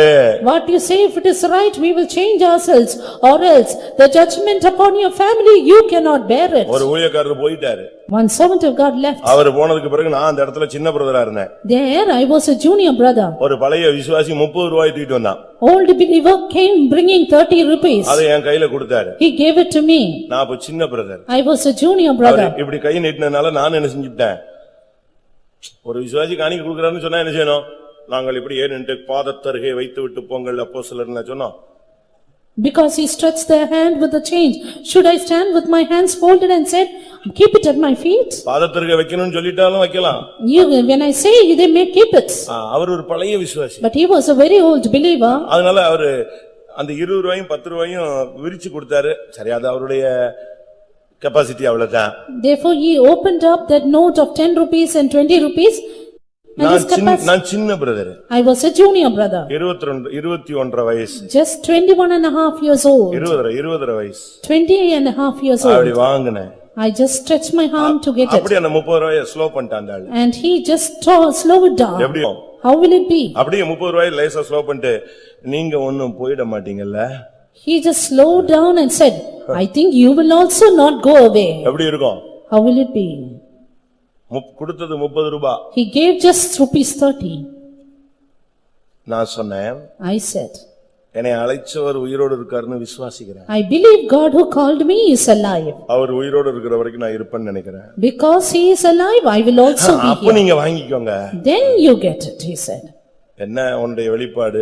Look at his revelation. ஊழியக்காரனை பத்தி உனக்கு என்ன தரிசனம்? What vision about the servants of God? உன் பிள்ளையை உன்னால ஊழியத்துக்கு அனுப்ப உனக்கு சக்தி இருக்கா? And do you have the right to give your child for the உன் ministry? கர்ப்பப்பரப்புல Zion பிறக்குமா?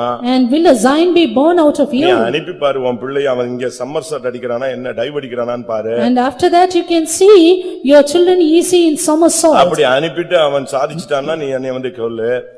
After doing that, if he achieves God, then you can tell me. உன் பிள்ளை சீயோனுக்கு வருவானா, வந்துட்டானா, வர போறானா? Will your child reach Zion? Will he come out or is he going to come? அவன் எங்க இருக்கான்னு எனக்கு எல்லாம் தெரியும். I know where he is. அவ எங்க இருக்கான்னு எனக்கு எல்லாம் தெரியும். I know where she is.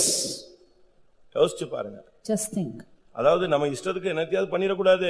Don't say, do or say something as we அபாண்டமான like. குற்றச்சாட்டுகள் சொல்லக்கூடாது. Don't tell unnecessary accusations. அவங்களெல்லாம் நான் பார்த்துட்டேன். I have seen all such people. அவங்கெல்லாம் என்ன ஆனாங்கன்னு என் கண்ணு முன்னாலேயே பார்த்திருக்கேன். And before my eyes I have seen the judgment. நானே அடக்கம் பண்ணியிருக்கேன். I myself have buried them.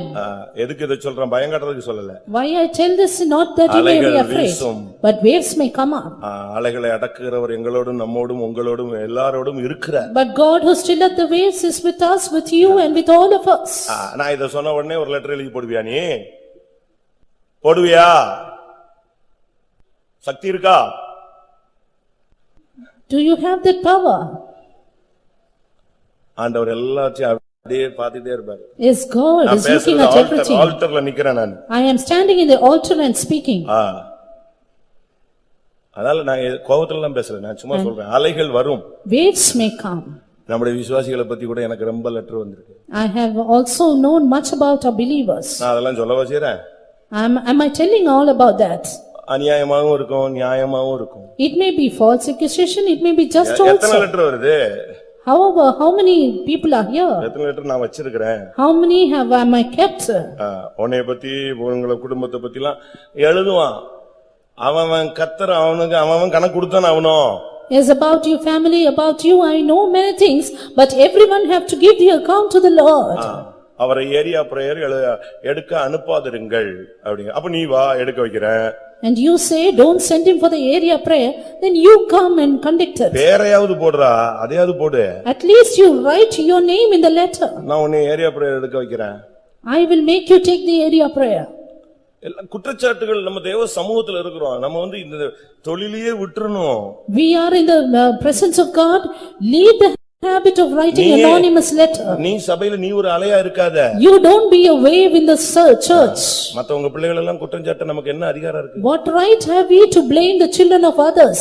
மற்ற வீட்டு பிள்ளைகளை குற்றம் சாட்டுறதுக்கு, புருஷனை குற்றம் சாட்டுகிறதுக்கு, விசுவாசிகளை குற்றம் சாட்டுகிறதுக்கு நமக்கெல்லாம் ஒண்ணும் தகுதி கிடையாது. We are not at all worthy to accuse the children, the wife, the husband of other families. அநியாயமா யார் மேலயும் அநியாயமா சொல்லிடாதீங்க.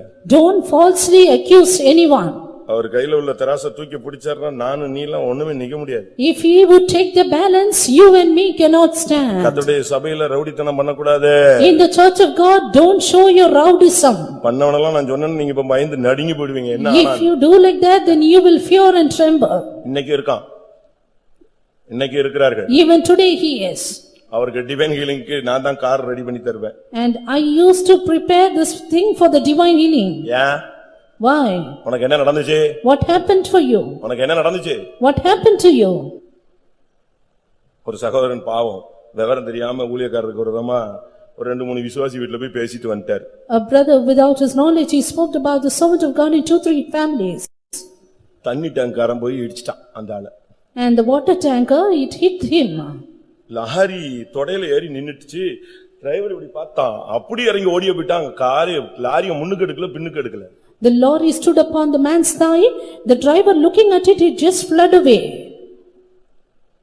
இவன் அங்க இருந்துகிட்டு கத்தாவே நான் ஊழியக்காரங்களுக்கு விரோதமா பேசுனது தப்புன்னு எங்க லாரி கடியில கிடந்து அறிக்கைறான். நம்ம ஆளுக்கு தப்புன்னு அடி விழுந்தா ஃபர்ஸ்ட் அறிக்கை தான் ஞாபகம் வரும். Having his thigh under the lorry, he started confessing, Lord, I unjustly accuse the servants of God. வேண்டாம். No, you need not. தேவையில்லாதவைகள் வேண்டாம். Those things are unnecessary. திருப்பி நீ எனக்கு எதையும் தொடர்பு கொள்ளாதே. Again, don't contact me. கர்த்தருடைய சமூகத்துல சொல்லிடுறேன். In the presence of God, I tell this. தேவ சமூகத்துல நல்லா நீங்க ஆண்டவரோடு நெருங்கி வாங்க. Come get closer to God. அலைகளை நீங்களே எழுப்பி விடாதீங்க. Don't rise up waves for you. நீங்களே ஒரு அலையா மாறிடாதீங்க. You yourself don't become a wave. அந்த அலைகள் ஒண்ணே வாரிட்டு போய்டும். And that wave will take you away. உன் தேவன் எங்கே என்ற கேள்விகள் ஒரு அலையாக என்னை வந்து தாக்கிற்று. The question that where is your God came and hit me as a wave. 42ஆம் சங்கீதம் 7ஆம் வசனத்துல பார்க்கும் பொழுது Psalm 42 verse 7. தாவீது சொல்றான், ஒரு பெரிய அலை வந்து என்னோடு மோதுகிறது. David said, a great wave is roaring against me. அந்த அதிகாரம் முழுவதும் உன் தேவன் எங்கே? All the chapter he says, உன் where is தேவன் எங்கே God? என்று நாள்தோறும் என் சத்துருக்கள் சொல்லுகிறபடினால் என்னுடைய கண்ணீரே எனக்கு உணவாயிற்று. Because my enemies continually say, where is thy God? My tears have been my meat. இன்னைக்கு பல கேள்விகள் இருக்கு. Today there are many ஏன் உன்னை questions. கர்த்தர் என்ன சுகமாக்கல? Why God did not heal? ஏன் உனக்கு இன்னும் பதில் கிடைக்கல? Why still no answer? ஏன் உனக்கு வேலை கிடைக்கல? Why still no job? இன்னும் ஜெபம் பண்ணி உனக்கு இந்த காரியம் எல்லாம் சக்சஸ் ஆகலையா? Why still not successful? இவ்வளவு நாள் நீ கோயிலுக்கு போறியே. Why still you go to the இப்படிப்பட்ட church? கேள்விகள் கூட ஒரு சந்தேகத்தை நம்ம அலைகளாக நம்மட்ட மோதிக்கிட்டே இருக்கும். Such questions may rise as the waves. எரேமியா 6ஆம் அதிகாரம் Jeremiah 46 7-8 வசனங்களை பார்க்கும்போது verses 7 and 8. எகிப்தியன் ஒரு அலை. Egyptian is a wave. எகிப்திய சக்தி ஒரு அலை. Power of Egypt is a wave. எகிப்துன்னா என்ன? பாவம். What is Egypt's sin? பாவம் ஒரு அலை. Sin is a wave. நீங்க அறிக்கை செஞ்சிருவீங்க, ரத்தத்தினால் கழுவப்பட்டுருவீங்க, ராபோஜனம் எடுத்துருவீங்க, ஒப்புரவாயிடுவீங்க. திருப்பி பாத்தீங்கன்னா வேற ஒரு சக்தியோடு அந்த வேற ஒரு ரூபத்துல இந்த வல்லமை நம்மோடு போராடுகிறது. You may confess, you may take the communion and get reconciled, but it will fight again with us. எகிப்தினுடைய ஆவி எப்படிப்பட்டது? Spirit of Egypt, how is it? தொடருவேன், I will continue. பிடிப்பேன், I will pursue. கொள்ளையாடுவேன், I will spoil. பங்கிடுவேன். I will pay N the ஆசை portion. அவனில் திருப்தியாகும். My desire shall be satisfied. இதுதான் அவனுடைய ஆவி. This is his spirit. எகிப்தியன் ஒரு அலை என்று வேதம் சொல்லுகிறது. Egyptian is a wave, says the word of God. திருடனுடைய அந்த பாவத்தினுடைய சக்தி எப்படியாவது உன்னை கேப்சர் பண்ணிடணும். Power of wave, power of sin tries to capture மூத்த you. விசுவாசிகளுக்கு நான் சொல்றேன், I tell to senior believers, மறுபடியும் அந்த விட்டு வந்த பாவத்துக்கு நீங்க திரும்பிர கூடாது. don't get back to your forsaken நீங்க sins. வருகிற புதிய ஆத்துமாக்களுக்கு ஒரு சாட்சிகளாக நிக்கணும். You remain an example to the fresh சத்தியத்துக்கு believers. தூண்களாக நீங்க நிக்கணும். Stand as a pillar for the truth. அவங்க உங்களை தான் முதல்ல பாப்பாங்க. They will first look at you. அவங்க உங்களுடைய நடவடிக்கைகளை பாப்பாங்க. They will look at your உங்களுடைய activities. ஜெபத்தை பாப்பாங்க. Look at your prayer. உங்களுடைய சாந்தத்தை பாப்பாங்க. They will look at your meekness. உங்களுடைய அன்பை பாப்பாங்க. They will look at your love. உங்களுடைய ஐக்கியத்தை பாப்பாங்க. They will look at your fellowship. உங்களுடைய மனத்தாழ்மையை They பாப்பாங்க. will look at your humility. அதனால எகிப்து ஒரு அலை. Therefore Egypt is a நீங்க wave. மறுபடியும் அந்த எகிப்தின் அலையில சிக்கிர கூடாது. Don't be entangled in the wave of Egypt. எரேமியா 51:55 பார்க்கும் பொழுது Jeremiah 51:55. பாபிலோன் ஒரு அலை. Babylon is a wave. அப்படின்னா என்ன அர்த்தம்? What does it mean? பாபிலோனுடைய ஒரு அர்த்தம் குழப்பம். Babylon means confusion. இன்னொரு அர்த்தம் தாறுமாறு. Another meaning traversing. இன்னொரு அர்த்தம் நாகரீகம். Another meaning the modernity. இன்னொரு அர்த்தம் பெருமை. Another meaning pride. இன்னொரு அர்த்தம் மிருகமாய் அந்த நேபுகாத்நேச்சார் மாறினான். Another meaning Nebuchadnezzar became a beast. இன்னொரு அர்த்தம் வேசிகளின் தாய். Another meaning mother of harlots. இன்னொரு அர்த்தம் பேய்களுடைய வீடு. Another meaning addition of. பாபிலோனுக்கு இப்படி 7 அர்த்தங்கள் இருக்கிறது. Babylon has 7 meanings. இந்த அலைகள் மோதும். These waves may beat. நாம சிலுவை தூக்குற மார்க்கம். We are in the path of taking up நாம் cross. ஆராதிக்கிற தேவன் அழகும் இல்லை சௌந்தரியம் இல்லாமல் அந்தக்கேடு அடைந்து பார்க்க கூடாத ஒரு சாயல்ல தொங்கின ஒரு தெய்வம். Our God whom we worship is a God who has no form, no comeliness, no beauty, and his visage was marred. அதனால நமக்கு இந்த உலகத்துல இந்த பாபிலோனுடைய அலைகள்ல சிக்கிர கூடாது. நாகரிகத்துல உலக ஆடம்பரங்கள்ல சிக்கிர கூடாது. Therefore we should not be entangled in these waves of Babylon, in this luxury of the world. இந்த அலைகள் வரும். These waves may rise up. இவைகள்ல நீ உலக ஆசைகள்ல சிக்கிர கூடாது. You should not be entangled in the love of the பாவத்தின் world, பிடியில நீ சிக்கிர கூடாது. in the clutches of sin now. கேள்விகள் வரும்பொழுது நீ தடுமாறிர கூடாது. Questions may come but don't stumble. அவமானங்கள் நிந்தைகள் குற்றச்சாட்டுகள் வரும்போது நீ பின்வாங்கிர கூடாது. Reproaches and accusations may come but don't backslide. நீ பாதை மாறிர கூடாது. Don't change your track. நீ எந்த சூழ்நிலையிலும் உன்னுடைய அவமானத்தை நீயே வெளிப்படுத்தி விட கூடாது. Don't reveal out your shame at any time. சந்தேகத்து அலையில நீ சிக்கி விடாதே. Don't be entangled in the wave of மரண doubt. அலைகளில் சிக்கி சிக்கி விடாதே. Don't be entangled in the way of death. வருத்தத்தின் அலைகளில் சிக்கி விடாதே. Don't be entangled in the way of sorrow. உன்னை நாடின துறைமுகத்தில் கொண்டு போகக்கூடிய சக்தி உள்ள தெய்வம் இந்த கொந்தளிப்பு, இந்த அலைகள், இந்த கடலை அடக்குகிற, கீழ்ப்படுத்துகிற ஒரு தெய்வமாயிருக்கிறார். But God who is almighty, who will take you to the desired heaven, is able to tread the waves. எந்த கொந்தளிப்புல இருந்தாலும் எவ்வளவு அலைகள் எழும்பினாலும் ஆண்டவரை கூப்பிடு, ஒரு செகண்ட்ல ஆஃப் பண்ணிடுவாரு. How much ever the waves may be, just call out unto God and he will make it a calm. எல்லாரும் கண்களை மூடுவோம். Close your eyes. எத்தனை பேர் இந்த அலைகளுடைய மோதல்ல கஷ்டப்பட்டு துக்கப்பட்டு அழுது கண்ணீர் விட்டு ஒரு வேதனையோடு இங்க வந்து இந்த கூட்டத்துல இருக்கிறீங்க? Being hit and smitten by the waves, how many of you are found with sorrow and tears? பல கேள்விகளோடு, With various questions, பல பாவ போராட்டங்களோடு, various conflicts of sin, பல மிருகத்தனமான வல்லமையுடைய சக்திகளோடு, with various beastly powers, அவமானங்கள், with reproach, சந்தேகத்தின் தாக்குதல்கள், the powers of doubt, சாபத்தின் வருத்தங்கள், the sorrow of curse, மரண போராட்டங்கள், the deadly conflict. எந்த அலைகள் உன்னுடைய குடும்பத்தோடு, உன்னுடைய பிள்ளைகளோடு, உன்னுடைய வாழ்க்கையோடும் வருங்காலத்தோடு மோதிக்கொண்டிருக்கிறது? What are the waves that are beating against your family, your children and your future?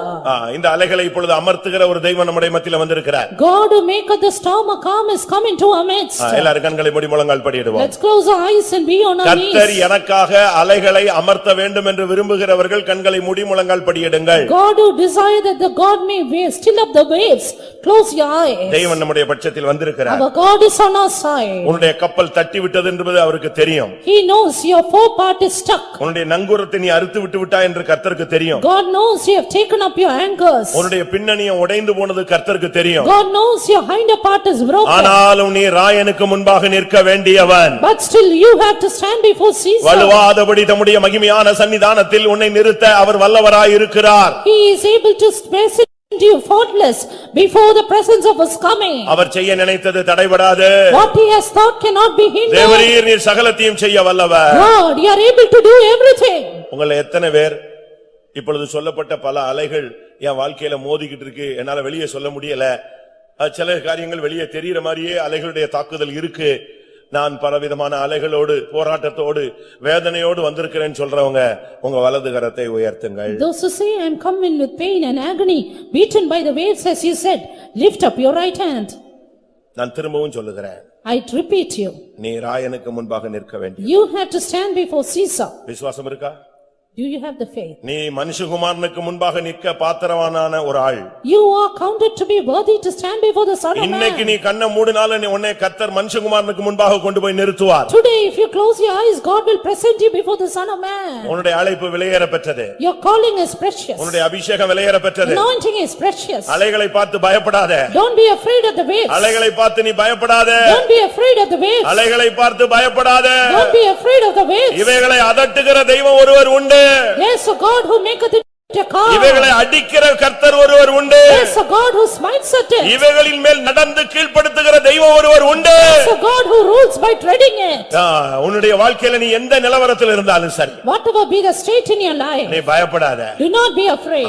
நாலாம் ஜாமத்திலே கடல் அலைகள் மேல் நடந்து வந்தவர் இன்றைக்கு உன்னுடைய அலைகளை அமர்த்தும்படியாக இதோ நடந்து வருகிறார். God who walked upon the sea in the fourth night watch, he is walking upon your problems today. நான் திரும்பவும் கேட்கிறேன், I ask you, அலைகள் என் வாழ்க்கையில் மோதி அடித்துக் கொண்டிருக்கிறதுன்னு சொல்றவங்க மட்டும் கைகளை உயர்த்துங்க. those who say waves are beating up, lift up your hand. பாவத்தின் போராட்டம், Conflict of sin, நாகரிகத்தின் போராட்டம், conflict of modern, கேள்விகளுடைய போராட்டம், conflict of other things, அவமானங்கள், conflict of reproach, பலவிதமான குழப்பங்கள், conflict of confusions, சந்தேகங்கள், doubts. என்னால ஒண்ணும் முடியல, I cannot do this. பயப்படாத. Do not be afraid. உன்னை அழைத்தவர் உன்னை நோக்கி வருகிறார். He who called you is coming towards you. இன்னைக்கு கர்த்தர் கமாண்ட் பண்றாரு. Today God commands, இறையாதே, அமைதலாயிரு. peace, be still. Hallelujah, hallelujah, hallelujah, hallelujah, hallelujah. Sida balaka balaka sidibika manaka sida sida sida. ஆமென் ஆமென் ஆமென். ஆம், இவ்வளவு நேரம் அலைகளை பத்தியே உங்களுடைய கவனம் சென்று விட்டது. வாழ்க்கையில இந்த பிரச்சனை இருக்கு, அந்த பிரச்சனை இருக்கு, இந்த பிரச்சனை இருக்கு, இப்படி ஆயிடுச்சு அப்படி ஆயிடுச்சு, என்ன பண்ண போறோம்? உண்மைதான், மனித வாழ்க்கையில பயங்கரமான போராட்டங்கள் உண்டு. நான் அதுக்கு தான் முதல்லயே சொல்லிட்டேன், உன்னை அழைத்தவர் கடல் அலைகளை அதட்டுகிறவர். நீ அவரை கொஞ்ச நேரம் நோக்கி பாரு. ஆமென், அவரை நோக்கி பார். அவரை நோக்கி பார்த்து அவர்கள் பிரகாசம் அடைந்தார்கள். ஆமென். அவர்கள் வெட்கப்பட்டு போனதே இல்லை. நிச்சயமா இந்த கூட்டத்துல வந்து முழங்கால்ல நிக்கிற உன்னுடைய வாழ்க்கையினுடைய அலைகளை இன்றைக்கு இந்த கூட்டத்துல 12-12க்கு கர்த்தர் அந்த வல்லமை அதட்டுகிறார், அடிக்கிறார், கீழ்ப்படுத்துகிறார். இந்த அலைகள் ஒருபோதும் உன்னை மேற்கொள்வது இல்லை. ஹல்லேலூயா, ஹல்லேலூயா, ஹல்லேலூயா. ஆமென். உண்மையாகவே பல சந்தேகங்களும் பல கேள்விகளும் பல குழப்பங்களும் உச்ச கட்டத்தில் இருக்கு.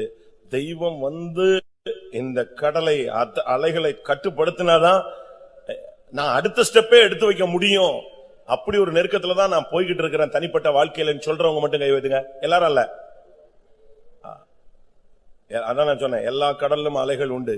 ஆனா சில கடல்கள் பயங்கர கொந்தளிப்பா இருக்கும். இப்ப என் நிலவரம் பயங்கர ஒரு நெருக்கத்துல தான் போய்கிட்டு இருக்கிறேன்.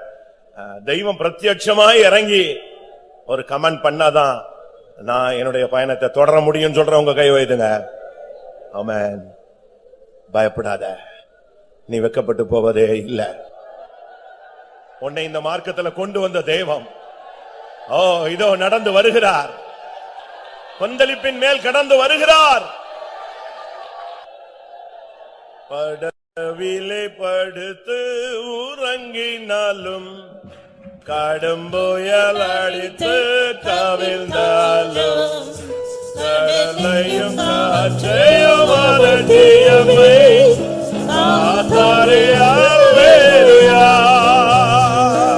படகிலே படுத்து உறங்கினாலும் கடும் புயல் அடித்து கவிழ்ந்தாலும் கடலையும் காற்றையும் அவதியமே காத்தாரே அல்லேலூயா.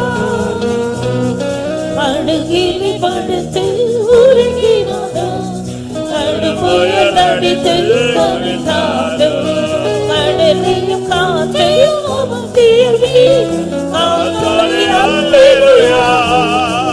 கடலையும் காற்றையும் அவதியமே காத்தாரே அல்லேலூயா. கடலையும் காற்றையும் அவதியமே காத்தாரே அல்லேலூயா. ஹல்லேலூயா, கடலையும் ஹல்லேலூயா. காற்றையும் அவதியமே காத்தாரே அல்லேலூயா.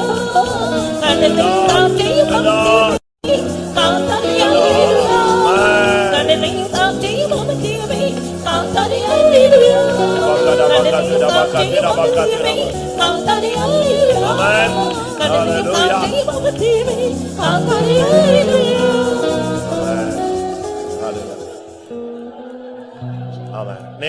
நான் மறுபடியும் சொல்லுகிறேன், நீ பயப்படாதே, நீ கலங்காதே. என்ன வந்தாலும் கர்த்தர் உன்னை காப்பார். நீ தேவனுடைய கரங்களில் இருக்கிறாய். தேவனுடைய உள்ளங்கையில் உன்னை வரைந்து வைத்திருக்கிறார். பயப்படாத. உன்னை தொடுகிறவன் என் கண்மணியை தொடுகிறான். உன் தலையில் உள்ள முடியெல்லாம் எண்ணப்பட்டிருக்கிறது. நீ தைரியமாயிரு. இந்த புயலுக்கு பின் கர்த்தர் உன்னை ஒரு உயர்ந்த இடத்தில் கொண்டு போய் வைக்க போகிறார். அது உன்னுடைய கற்பனைக்கு எட்டாத ஒரு உயரமாய் இருக்கும். எத்தனை பேர் விசுவாசிக்கிறீர்கள்? நான் உலகத்துல சொல்லுவான் புயலுக்கு பின் அமைதின்னு. ஆனா வேத வசனம் சொல்லுகிறது, இந்த புயலுக்கு பின் உனக்கு எட்டாத உயரத்தில் உன்னை தேவன் கொண்டு போய் விட போகிறார். இதுதான் தேவன் இந்த மெசேஜ்ல கடைசி உனக்கு சொல்லுகிற வார்த்தை. இப்பொழுது நீ கடல் அலைகளிலே கொந்தளிப்பில் சிக்கிக் கொண்டிருக்கிறாய். இன்றைக்கு அதை அதட்டி நிறுத்துகிற தேவன் உனக்கு எட்டாத உயரத்தில் உன்னை கொண்டு போய் நிறுத்த போகிறார். புயல் அடித்தாலும் அலை மோதினாலும் எழும்பினாலும் அலை மோதினாலும் எல்லாரும் பாருங்க, விசுவாசத்தோடு பாடுங்க. எனக்கு எட்டாத உயரத்திலே நிறுத்திடுவார். எனக்கு எட்டாத உயரத்திலே நிறுத்திடுவார். புயல் அடித்தாலும் அலை மோதினாலும் எழும்பினாலும் புயல் அடித்தாலும் அலை மோதினாலும் எழும்பினாலும் எனக்கு எட்டாத உயரத்திலே எடுத்தவன் நிறுத்திடுவார். எனக்கு எட்டாத நிறுத்திடுவார். எனக்கு எட்டாத உயரத்திலே எடுத்தவர் நிறுத்திடுவார். எனக்கு எட்டாத உயரத்திலே எடுத்தவர் நிறுத்திடுவார். எனக்கு எட்டாத உயரத்திலே எடுத்தவர் நிறுத்திடுவார். எனக்கு எட்டாத உயரத்திலே எடுத்தவர் நிறுத்திடுவார். எனக்கு எட்டாத உயரத்திலே எடுத்தவர் நிறுத்திடுவார். ஆமென். ஹalleluya ஹalleluya. ஆமென் ஆமென். நான் கூட்டத்தை முடிக்க போறேன். பட் நீங்க ஒரு விசுவாசத்தோட நீங்க திரும்பி செல்லணும். ஒரு நம்பிக்கையோடு நீங்க திரும்பி செல்லணும். ஒரு காலத்துல நீங்க நம்பிக்கை நம்புகிறவங்கலாம் கட்டி வெட்டி விட்டவங்க. ஆனா இன்னைக்கு கர்த்தர் ஆத்தும நம்புகிற நம்பிக்கையின் நம்புகிறதை உனக்கு திரும்ப போட சொல்லுகிறார். ஆமென். எத்தனை பேர் விசுவாசிக்கிறீங்க? நான் மறுபடியும் கேட்கிறேன். எனக்கு எட்டாத உயரத்தில் என்னை கொண்டு போய் விடுவார். எத்தனை பேர் விசுவாசிக்கிறீங்க? உண்மையா நான் நம்புறேன். நான் விசுவாசிக்கிறவர் இன்னார் என்று அறிவேன்.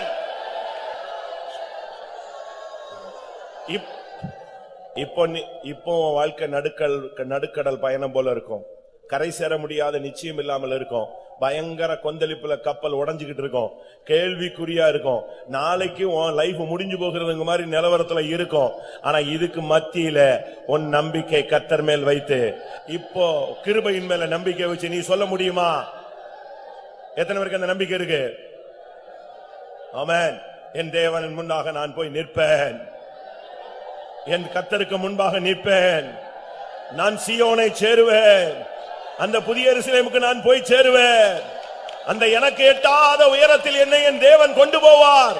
புயல் அடித்தாலும் அலை மோதினாலும் இவர் எனக்கு எதிராக எழும்பினாலும், புயல் அடித்தாலும் அலை மோதினாலும், இவர் எனக்கு எதிராக எழும்பினாலும், எனக்கு எட்டாத உயரத்திலே எடுத்தவர் நிறுத்திடுவார்.